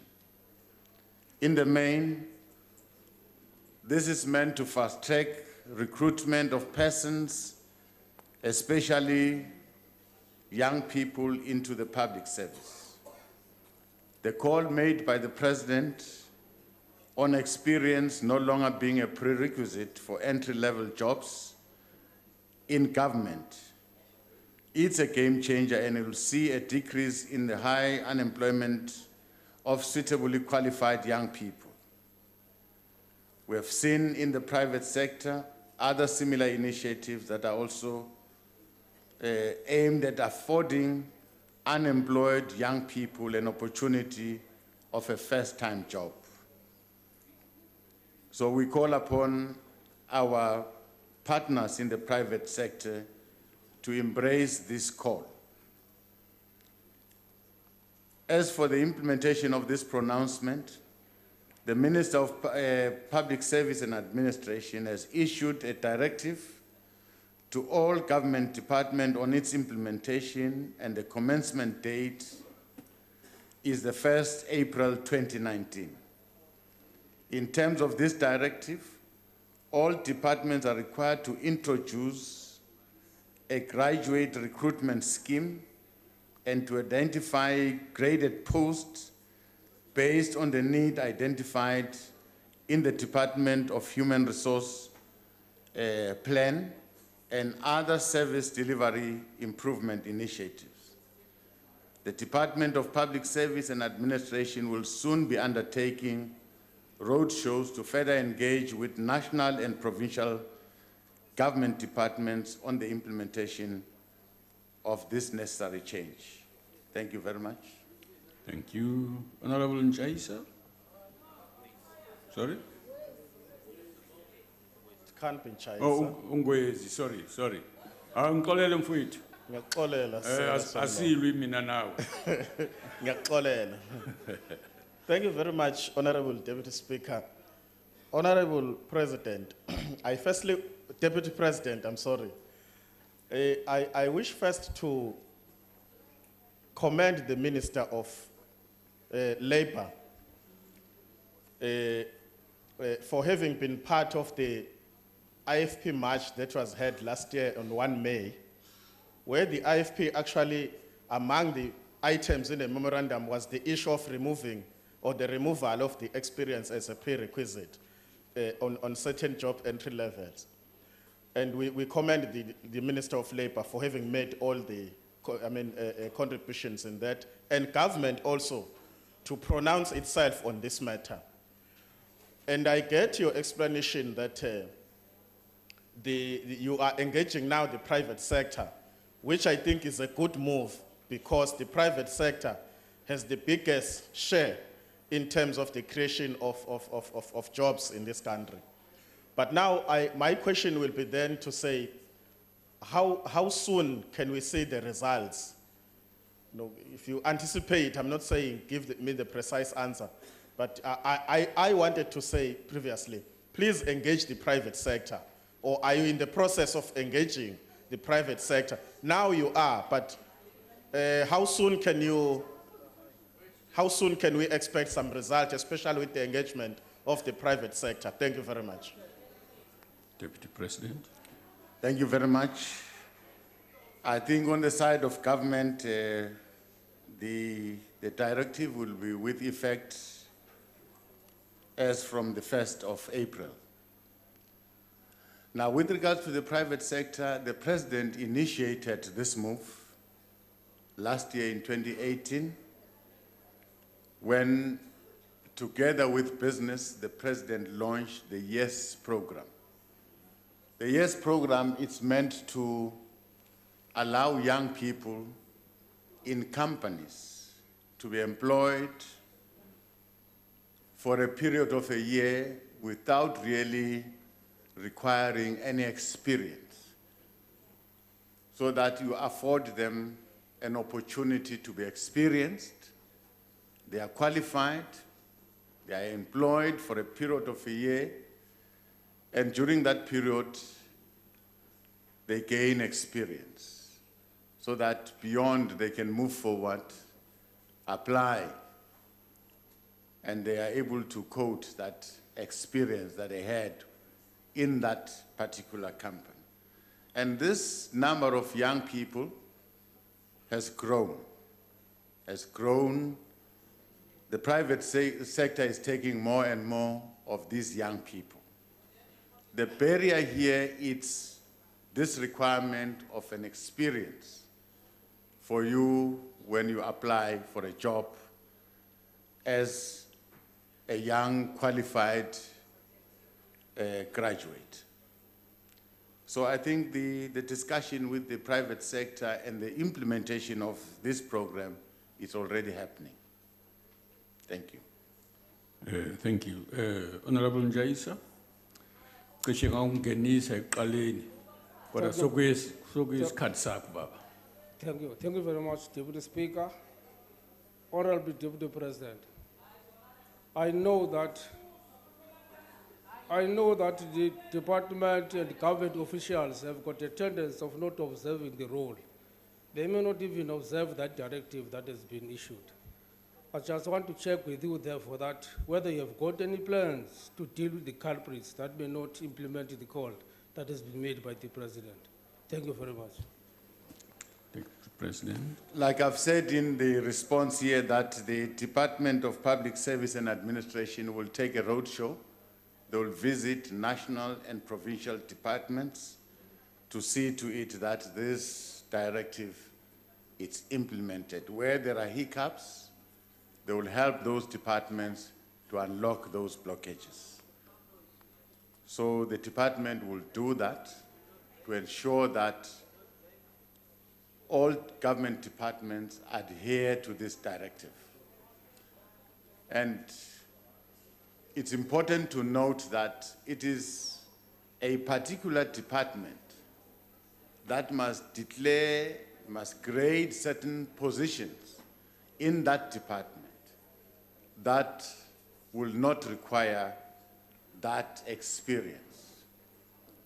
After having fulfilled that process, then they can advertise those posts and attract those young people and indicate that there is no experience required. It's only a qualification that is required. So the Department of Public Service and Administration will assist departments and will monitor those departments. Thank you very much. Thank you. Honorable Fick. Thank you, Honorable Deputy Speaker. Deputy President, there are and in some instances were effective mechanisms in place to upskill our people to prepare them for employment. One, TVET colleges. The curriculums are outdated, they do not have the tools and infrastructure, they do not receive the necessary support, and the graduates are underprepared for the workplace. Two, the seaters. There is too much political influence, they are captured, most of the funds are spent on a bloated bureaucracy and overheads with little left for upskilling. Three, apprentice boards are mostly non-functional. This has resulted in a critical shortage of artisans and skilled labor. The ANC killed everything. What action, if any, will you take to ensure that the aforementioned are effective and to achieve the desired results to solve the youth unemployment crisis? Deputy President. Thank you very much. I must correct this assertion that the curriculum in our TVET colleges is irrelevant. It's untrue. It's irrelevant and outdated. Now, recently, the Minister of Higher Education has partnered our TVET colleges with industry. That means the kind of skills that are acquired in our TVET colleges, our students are given an opportunity to do some practicals in industries, in companies, preparing them for when they've completed their training. Some are absorbed by these companies. So there is a relationship between our TVET colleges and industry. As we speak, industries are adopting TVET colleges, and they are even assisting TVET colleges with some of the equipment that are needed in those colleges. So that there's a relationship that has been created, encouraged by the Department of Higher Education. So I can assure you that the skills that are acquired in our TVET colleges are more relevant, are becoming more and more relevant into our economy. Because these learners, these students, they interact with industry, and on their completion, they're employed full-time by these very industries. So industries are requested to adopt a TVET college. Thank you. Thank you. Honorable Majeke. Thank you, Deputy Speaker. Deputy President, in respect of the fact that you've just said the implementation will take place from the 1st of April, there are those departments who already have made advertisement, e.g. a circular number 7 of 2019 by the Department of Water and Sanitation, where they still require a prerequisite of experience of 1 to 2 years for a cleaner. That this will be implemented in April. Are those departments going to re-advertise? Because the closing date was the 30th of March. Thank you. Deputy President. Well, I think the purpose here in every department, there will be a certain number of posts at an entry level that will be designated, that will be identified, put aside to say, in these positions, we don't require experience. We are talking about entry level. So it is the responsibility of the department to identify those positions that are at an entry level point where experience won't be required. And in that case, they can then advertise. It's not that in every position in the public service, experience is not required. Certain positions at an entry level will be isolated and be marked positions that don't require experience.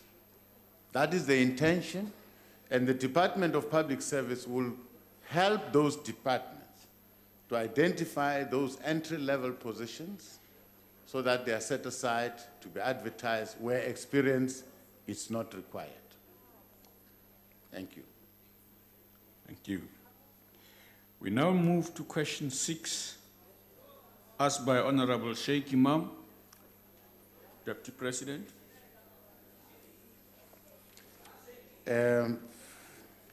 Thank you, Deputy Speaker.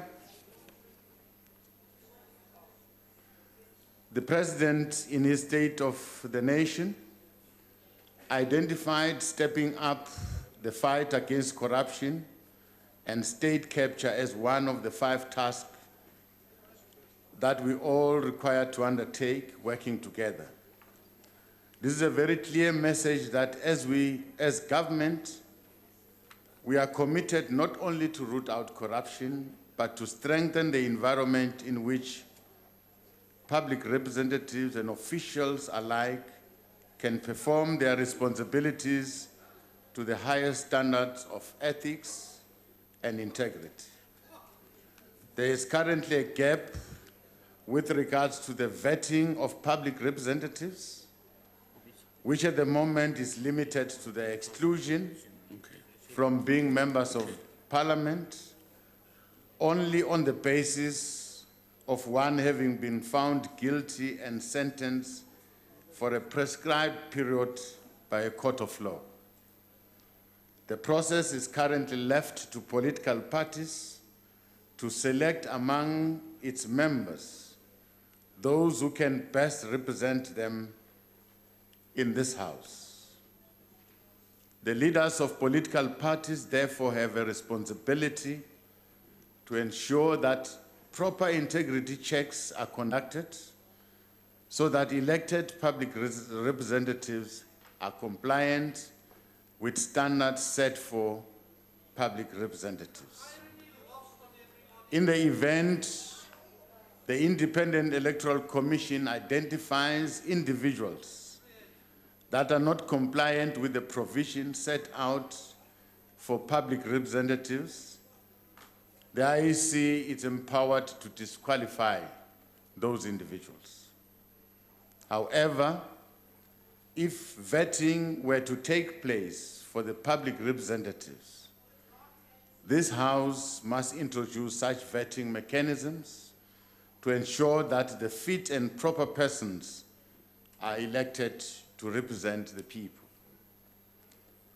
For government officials, we wish to assure this House that the different tiers of government do have a number of measures in place to strengthen accountability and responsibility in the public sector.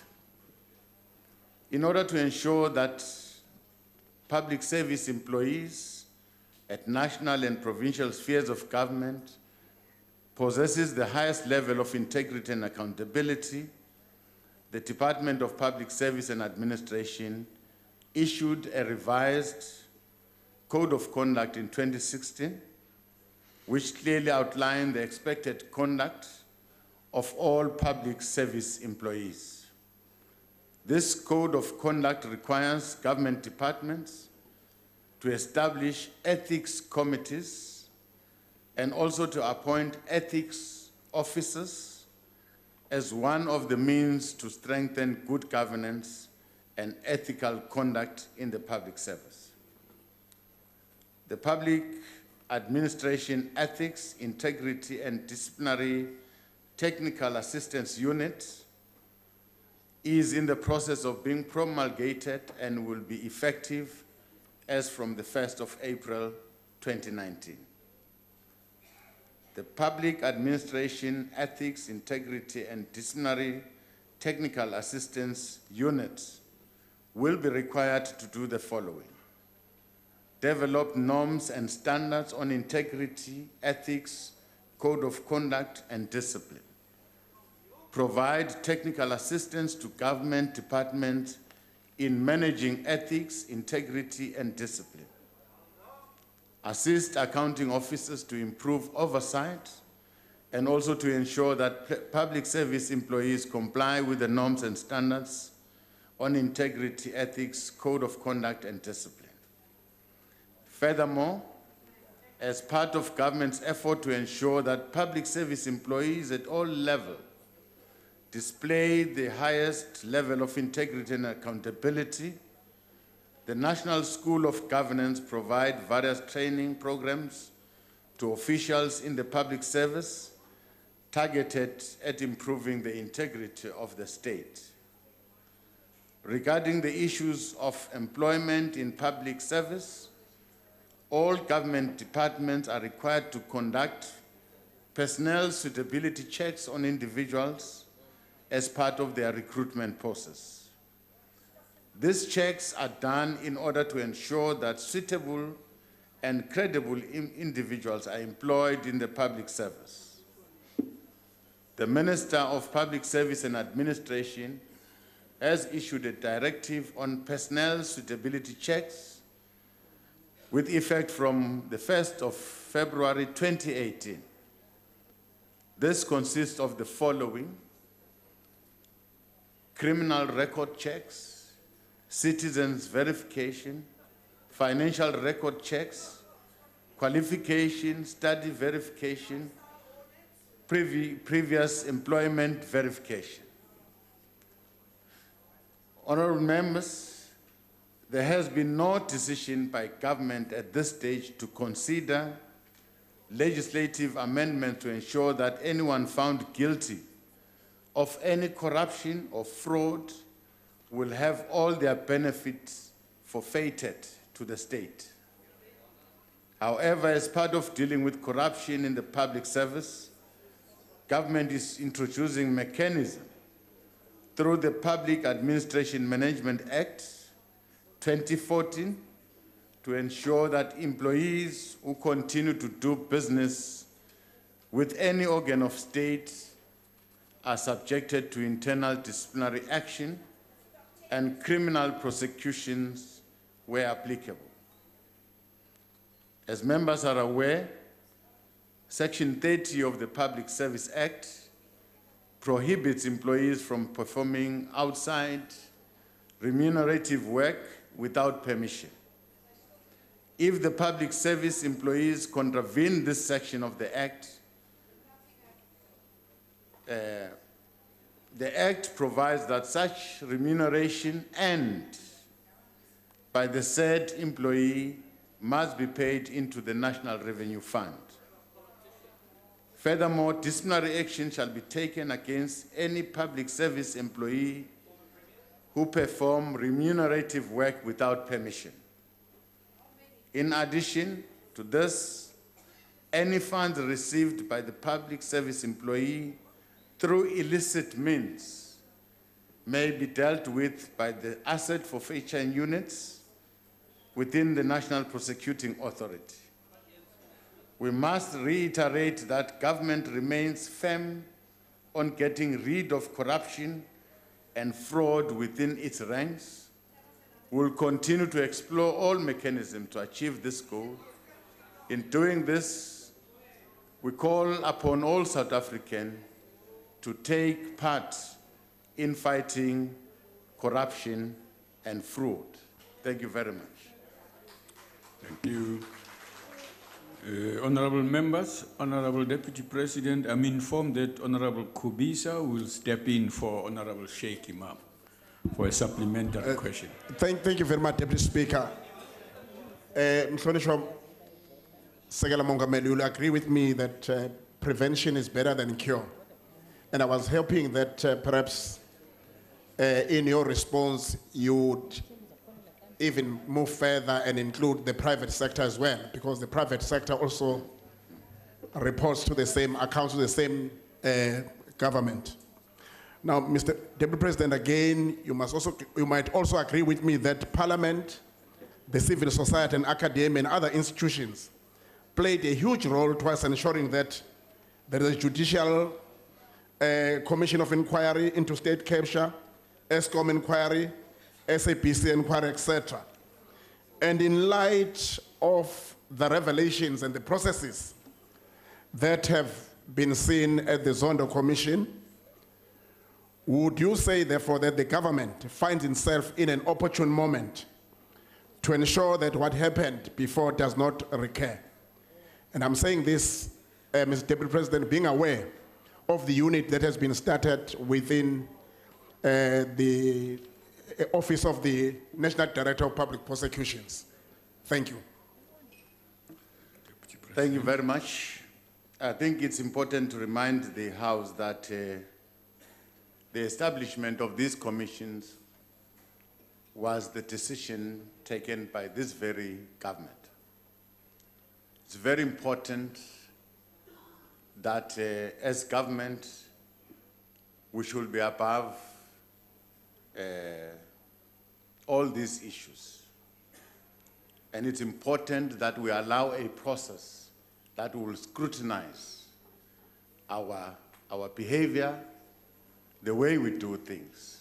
So it's a very encouraging step for government to say, here we are, these are the commission. Anyone who knows anything must go there and say it. I think it's a bold step. Now, these commissions should be given the necessary space to do their work. Of course, it's tempting for all of us, if we hear certain revelations, to say, want to suggest certain processes.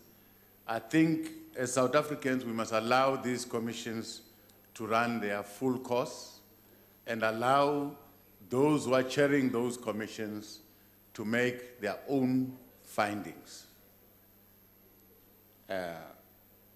It's important that we walk this journey so that we learn out of this journey. We're a young democracy, and of course we cannot claim to be perfect, and we must learn as we proceed. So these commissions, we want to encourage our people not to cast aspersions to individuals that are being mentioned there. Allow the final report to be presented. And people must be given an opportunity to go and say their say in that commission. And we will respect the final judgment of those who are chairing those commissions. So I'm saying these commissions must be supported. Thank you. Thank you. Honorable Mente.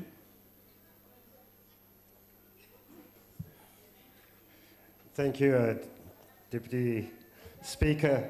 Deputy President, I want to ask you... Honorable Paulson, do explain that it's you now, because it's courteous to do that. Okay, my apologies, Deputy Speaker. I assume that you would know it's me now. It's me. It must be recorded. Yeah. Go ahead. Okay. Deputy President, I want to speak to you about another Mabuza, a real tsotsi. We all know, as a matter of fact, that all appointments at board and management level at Eskom are either people who have direct or indirect business interests in Eskom and the energy industry. They have interest in coal contracts, maintenance of Eskom infrastructure, such as boilers, and they also have friends and business associates who are building privately owned IPPs. And the current chairperson of Eskom, Jabu Mabuza, family of yours, Deputy Speaker. recently told... Deputy Speaker, on the point of order here. Yeah, what's the point of order? We ask you to rule on the On a point of order. unparliamentary language. On a point of what? Honorable member, Can you note EFF, me after him, Deputy Honorable member, Speaker? EFF, take your seat, please. Can you I'm please listening. note- can you please note No, me no, no. after him? Take down. Go, please take your seat and be orderly. Thank you, Honorable Deputy Speaker. In terms of Rule 92, we ask you to carefully check with Hansard if the honorable member, I tried to listen, I was not certain, if the honorable member referred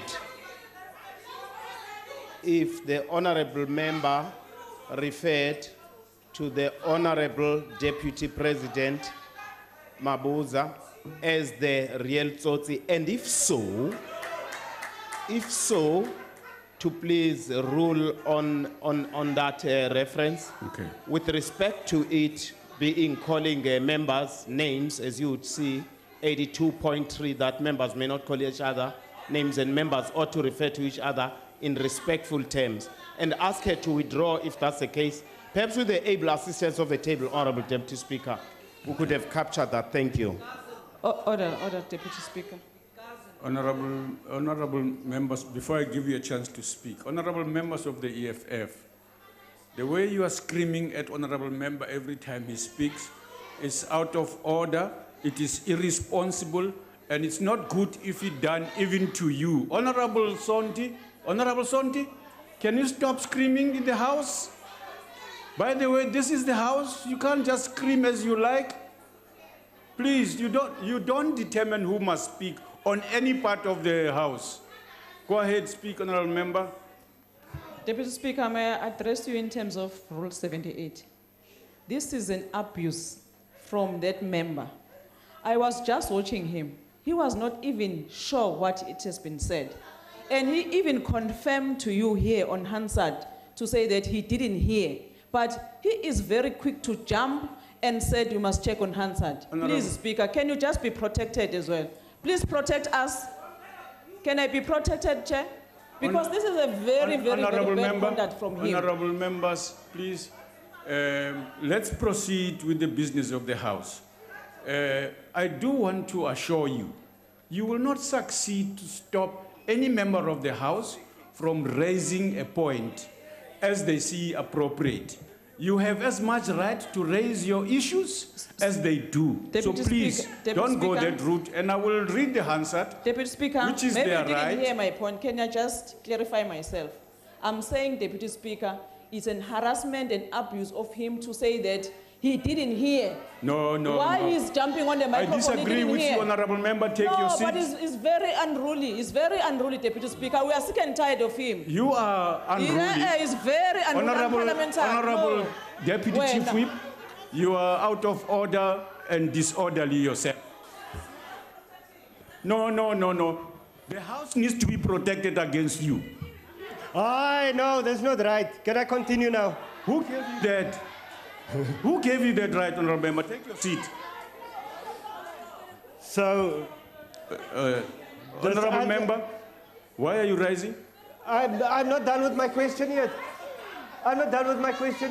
Proceed. You'll have to 12 seconds. Go ahead. No, I can't be, man. I didn't stand up here. Your role, honourable member. You've got 12 seconds. So Jabu Mabuza admitted to the Zondo Commission that he supplies coal to Eskom, that he has interest in a company that maintains the majority of boilers at Eskom, and his friends at Old Mutual, Sanlam, FNB, Nedbank, and ABSA are putting money into construction of privately owned renewable energy. Honourable member. Must Jabu Mabuza not resign? And as you said, Honourable they member, must be your time has prosecuted in expired. court for having interest in public companies while being employed there. Honourable Deputy President. Thank you very much, Deputy Speaker. Well, it's another Mabuza. It's not my brother. I think we must allow issues of the State Capture Commission of Inquiry to proceed. Let us not take discussions that are happening there and bring them here. Issues that are raised there, they will be finalized there, and the chairperson will make a finding, will make his own finding about anyone who's coming before the commission and saying anything. So, I'm saying, when I started, I said, let's allow these commissions to proceed, and let us allow those who are chairing those commissions an opportunity finally to present their reports. And their reports will tell us that after having listened to all these people, these are my findings. They will finally do so. Let's not preempt them. Thank you. Honourable Van Dam.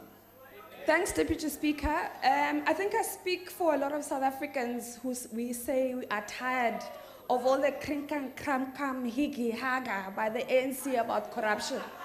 At the SONA debate, I asked the President whether he would suspend ANC members implicated in the Bosasa corruption. He hasn't, because obviously he's not up to the task. So why have those members not been suspended? Because clearly the ANC is capable of suspending people. Zizikota was suspended. So why are the corrupt people who are implicated in corruption not suspended? Is it because if you do that, it's going to be empty empty. Even you yourself, you'll be suspended. So when will the ANC as a political party start taking action against its own members, even you yourself? On a point of order, Honourable Speaker. Honourable Deputy Speaker. Yes, Honourable Member. The Honourable Member of DA. Order. Honourable members. Honourable Van Damme is casting members. aspersion on the Deputy President that he also... Hold on, please. Honourable members, can you please be quiet? You who are shouting across the... Honourable Van Dam, look at me. You may not like my face. Honourable Zulu, look at me. You may not like my face and be orderly. Honourable Zulu and I are from the same place, so I don't know why she's shouting. We're from the same place. We are sisters. Honourable Van Dam, have order. What's wrong with you? Honourable members, come on. What's your story?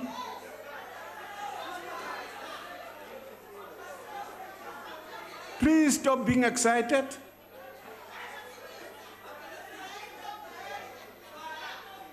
Honourable members, go ahead, Honourable Member. Thank you, Honourable Deputy Speaker. I was saying that the Honourable Van Damme is casting aspersion on the Deputy President, saying that he also will be suspended. And for the record, I just want to let this House know that the commissions are still on doing their work, and Comrade Zizi Koto was not suspended. He's not suspended by anyone. So let's not grandstand in this House and mislead and deliberately mislead this House. On a point of order, Zizi Koto was asked to step aside voluntarily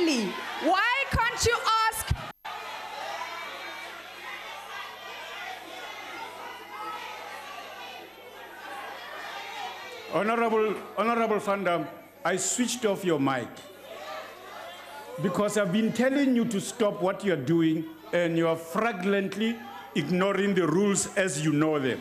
That you mustn't speak before you are recognized. Don't do that again. It's out of order. It's out of order. Deputy Speaker. Yes, Honourable Member. Deputy Speaker, may I address you in terms of Rule 82 of the NA rules? May I address you? Go ahead, Honourable Member. Before proceeding with switching a member's microphone off, the rules require you to inform that member that you're going to do it. If you want us to abide by the rules, Deputy Speaker, then the rules must be applied fairly and equally. Honourable Chief Whip of the Opposition. Honourable Deputy Speaker. No, I'm speaking, and when I'm speaking, I must not be interrupted by anyone. Honourable Steenhuisen, you must speak to your members to obey the rules. I warned her that she's being out of order, speaking without recognition. She's doing that, and you are quiet. You didn't chide her to stop. You can't bring that here. It's out of order. You must help us implement the rules, Honourable Member. Please. Deputy Speaker, I'm more than happy to help you implement the rules, but then the implementation of the rules must be done fairly and in terms of the rules. Honourable members of the House. Switch somebody's microphone off without following Rule 81. Honourable Member, I will do it as the rules require me to do it. And when I don't, I will give you reasons why I'm doing it. And when I do that, I do it to advance the interest of order in the House, and you will stop screaming at me. Please. Honourable members, you will stop screaming. Yes. Yes, Honourable Member, what are you rising on? Thank you, Deputy Speaker, and thank you for finally noting me. Deputy Speaker, can we please continue with the business of the day? I don't know what chaos is the day causing. Can we just continue with the business of the day? Can we please continue? If you just... I can also insult you. I can come there and insult you very good. Don't start. Don't start with me. No. Both of you take your seats. Honourable Deputy Speaker. Honourable Deputy Speaker. Honourable Deputy President. Honourable members, can we proceed? Yes, what's happening, Honourable Member? What are you raising on? Yes, Honourable Deputy Speaker, I just wanted to alert you that Honourable Steenhuisen misled the House. Rule 82 does not speak about any of the things he just said. He needs to read the rule book. Thank you. I think that the Honourable Member spent a bit too much time in Barney's. Honourable Steenhuisen. I said Rule 82. Honourable Steenhuisen. You see, Honourable Steenhuisen. Honourable Steenhuisen, who gave you the right to speak? I gave her. I didn't give you. No, you mustn't do that, Honourable. You don't have a patronizing duty to speak when you like in the House. No, I'm talking to you. No, you mustn't do that. You're out of order. Honourable Speaker. No, I'm proceeding now. Honourable Steenhuisen made a reflection on me. I've never had alcohol, I don't know, in a long time. This honourable member has just made a personal reflection on me that I'm drunk. Okay, I'll follow it up. No, I'll follow it up. I will follow it up. Honourable Deputy President, please proceed. Thank you, Deputy Speaker. Maybe there are certain things that we must clarify here. It's very important to clarify a few things. That no one is above the law. No one is above the law. Whoever will be found guilty will not evade the law. Will not evade the law. So, even if it's me, don't cast aspersions. If I'm found on the wrong side of the law must take its course. Now, we must differentiate between people, a process in the commission is unfolding. One person is coming, is making allegation about somebody, and that somebody must come and say his or her story, and the judge is going to decide. And finally, all of us must accept the ruling of the chairperson. And in that case, if there are individuals that must be prosecuted stemming from these commission of inquiries, let it be. But let us not jump the gun. Thank you very much. Point of order, Deputy Not Speaker. recognized when. What's your My point of order? question was, when will the ANC, as a political party, start suspending its members implicated in corruption? Honourable- That was the question, Honourable and I member. didn't get the answer, so I'd like the Member. answer. Please take your seat. Well, go ahead, Deputy President. Well, probably I was trying to answer your question to say we cannot jump the gun and go to the conclusion and say so-and-so is guilty. Allow these commissions to run their course. All of us will be here, not unless we'll die. But one day, all of us will have the findings of this commission. No. Why suspend if you are not investigating yourself? Allow for a verdict. Allow for a verdict. So we can have our own interpretation, but finally I'm saying let us allow the commissions to run their course. That is a logical thing to do. Thank you very much. Honorable Kekana. Enoch. Honorable E. Kekana. At the back there. Thank you, Deputy President. Deputy Speaker.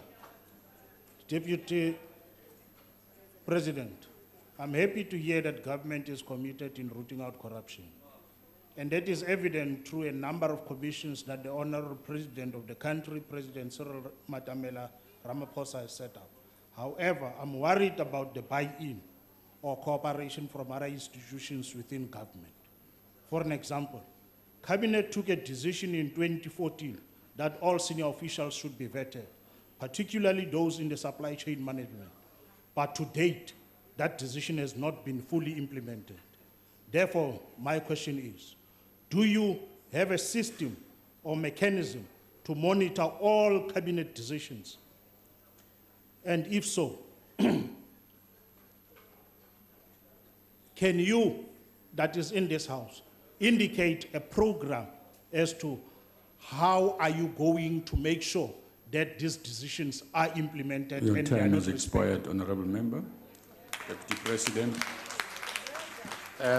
Well, Deputy Speaker, we can check the implementation of this decision, especially the vetting of the supply chain officials. That we can check and give a report back to the House. But what I know is that all senior managers, right from the DGs of a department, the CFO of a department, before cabinet can consider their appointment, they must go through a vetting process. So vetting is being done on the appointment of senior managers in different government departments.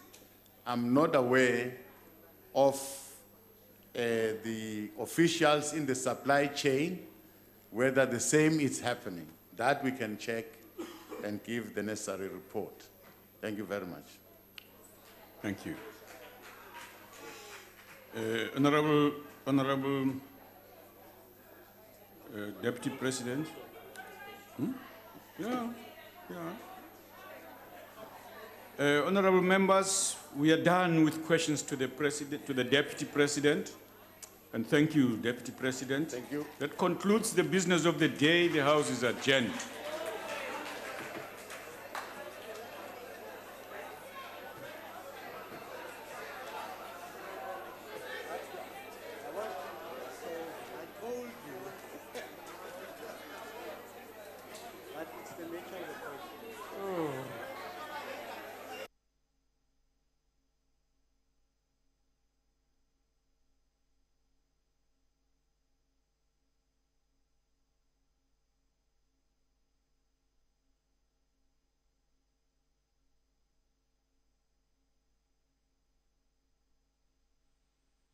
Electricity was only given to a few people. And today, electricity is given to millions of people.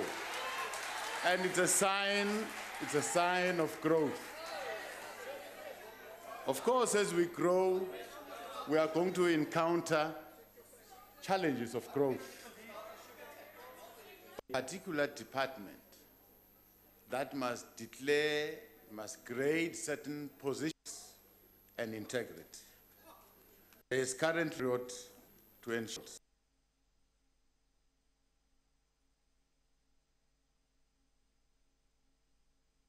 disqualify public safety of ethical conduct in the public service. The public integrity unit, and discipline. Assist accounting officers to improve oversight and also to ensure that public service employees comply with the norms and standards on integrity, ethics, code of conduct, and discipline. Furthermore, as part of government's effort to ensure that public service employees at all levels display the highest level of integrity and accountability, the National School of Governance provides various training programs to officials in the public service targeted at improving the integrity of the state. Regarding the issues of employment in public service, all government departments are required to conduct personnel suitability checks on individuals as part of their recruitment process. These checks are done in order to ensure that suitable and credible individuals are employed in the public service.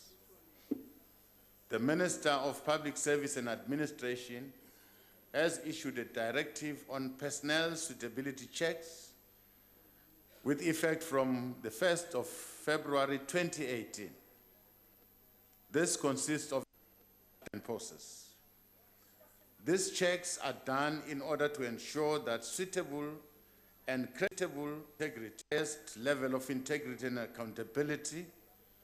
The National School of Governance provides various training programs to officials in the public service targeted at improving the integrity of the state. Regarding the issues of employment in public service, all government departments are required to conduct personnel suitability checks on individuals in the public service targeted at improving the integrity of the state. Regarding the issues of employment in public service, all government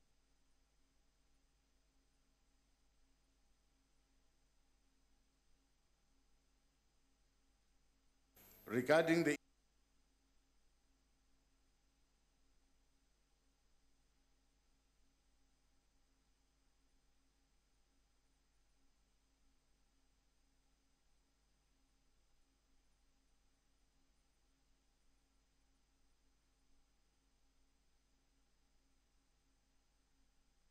regarding the issues of employment in public service, all government departments are required to conduct personnel suitability checks on individuals as part of their recruitment process.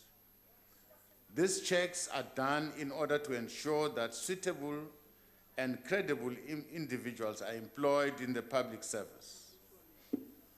The Minister of Public Service and Administration has issued a directive on personnel suitability checks with effect from the 1st of February 2018. This consists of the following: criminal record checks, citizens verification, financial record checks, qualification, study verification, previous employment verification. Honorable members, there has been no decision by government at this stage to consider legislative amendment to ensure that anyone found guilty of any corruption or fraud will have all their benefits forfeited to the state.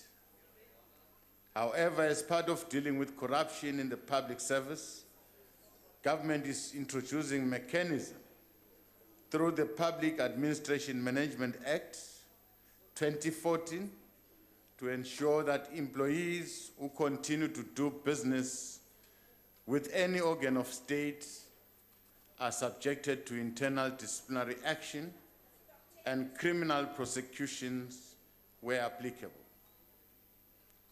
As members are aware, Section 30 of the Public Service Act prohibits employees from performing outside remunerative work without permission.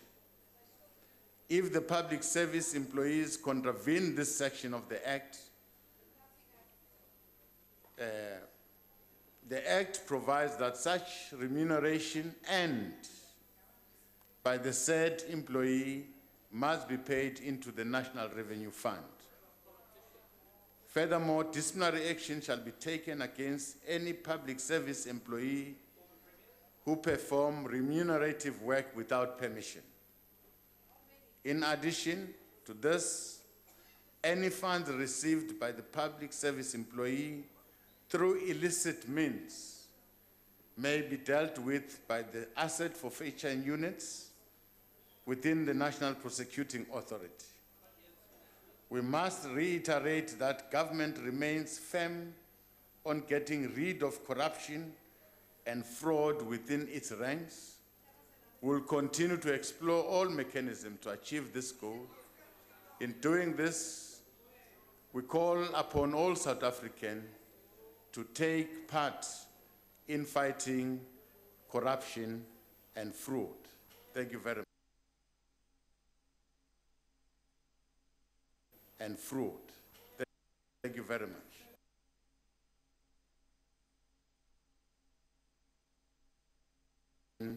And fraud.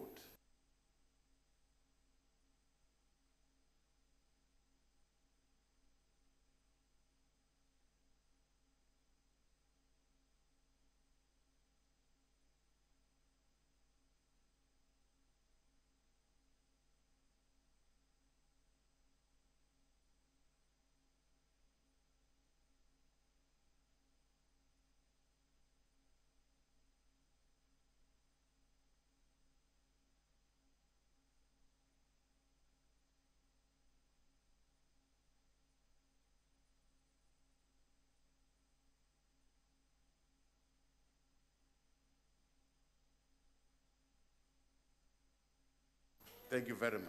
Thank you. You will agree with me that prevention is better than cure.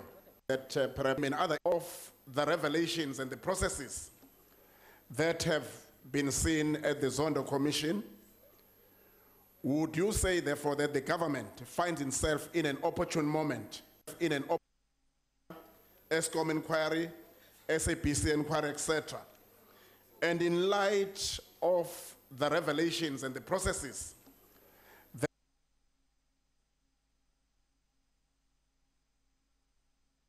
of and in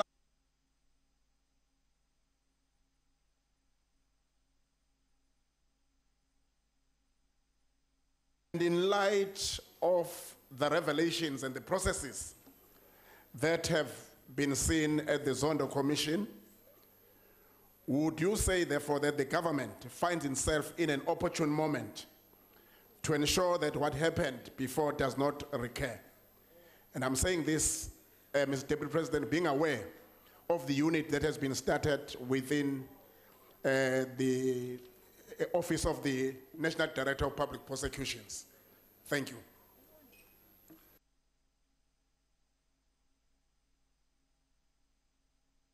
Thank you.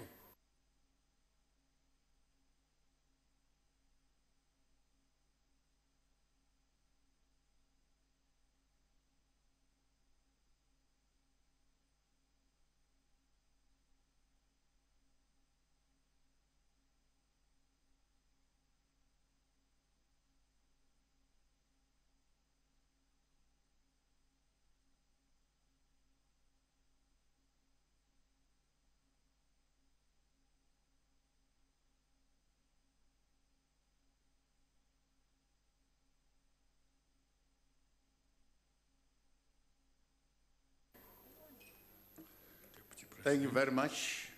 I think it's important to remind the House that the establishment of these commissions was the decision taken by this very government.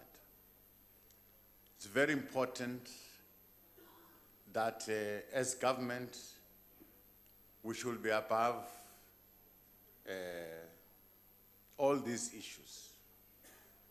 And it's important that we allow a process that will scrutinize our behavior, the way we do things. So it's a very encouraging step for government to say, here we are, these are the commission. Anyone who knows anything must go there and say it. I think it's a bold, bold step. Now, these commissions should be given the necessary space to do their work. Of course, it's tempting for all of us, these are the commission. Anyone who knows anything must go there and say it. I think it's a bold, bold step. Now, these commissions should be given the necessary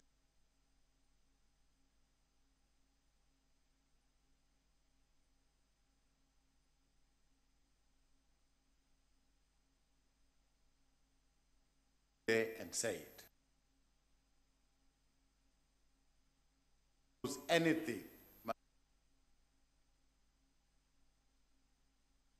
That the commission, anyone who knows anything must go there and say it.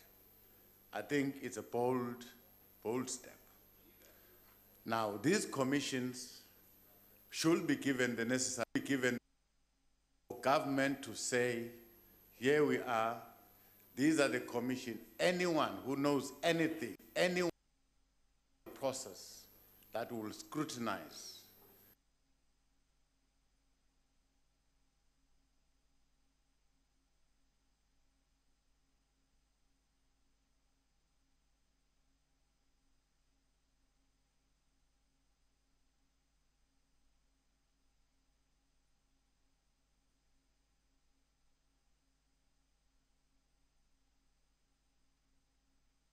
our behavior, the way we do things. So it's a very encouraging step for government to say, here we are, these are the commission, and the commission allow a process that will scrutinize our behavior, the way we do things. So it's a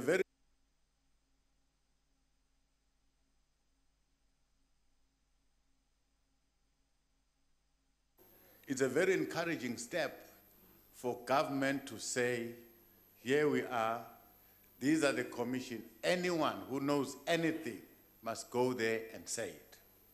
I think it's a bold, bold step.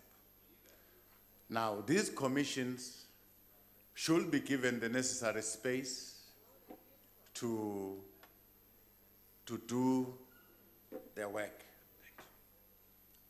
Of course, it's tempting for all of us, if we hear certain revelations, to say, want to suggest certain processes. I think as South Africans, we must allow these commissions to run their full course and allow those who are chairing those commissions to make their own findings. It's important that we walk this journey so that we learn out of this journey. We're a young democracy, and of course we cannot claim to be perfect, and we must learn as we proceed. So these commissions, we want to encourage our people not to cast aspersions to individuals that are being mentioned there. Allow the final report to be presented.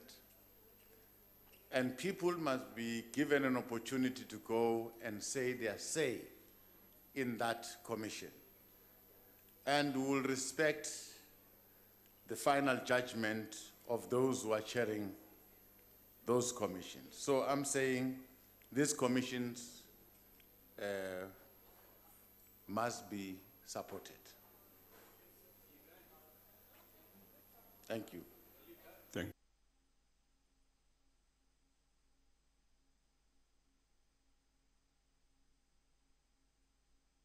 you. Supported.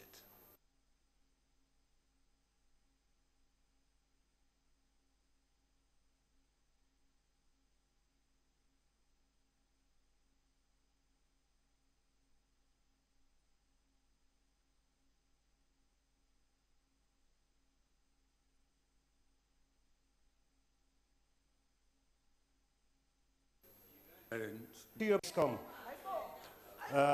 or either people who have direct IPPs. And the current chairperson of ESCOM, Jabu Mabuza, family of yours, Deputy Speaker. recently told. Deputy Speaker, on the point of order here. Yeah, and Ali. Thank you, Honorable Deputy Speaker. Honorable each other. Responsible if he does. He's very quick to jump, said you must check. Member of the House. Honorable Deputy, out of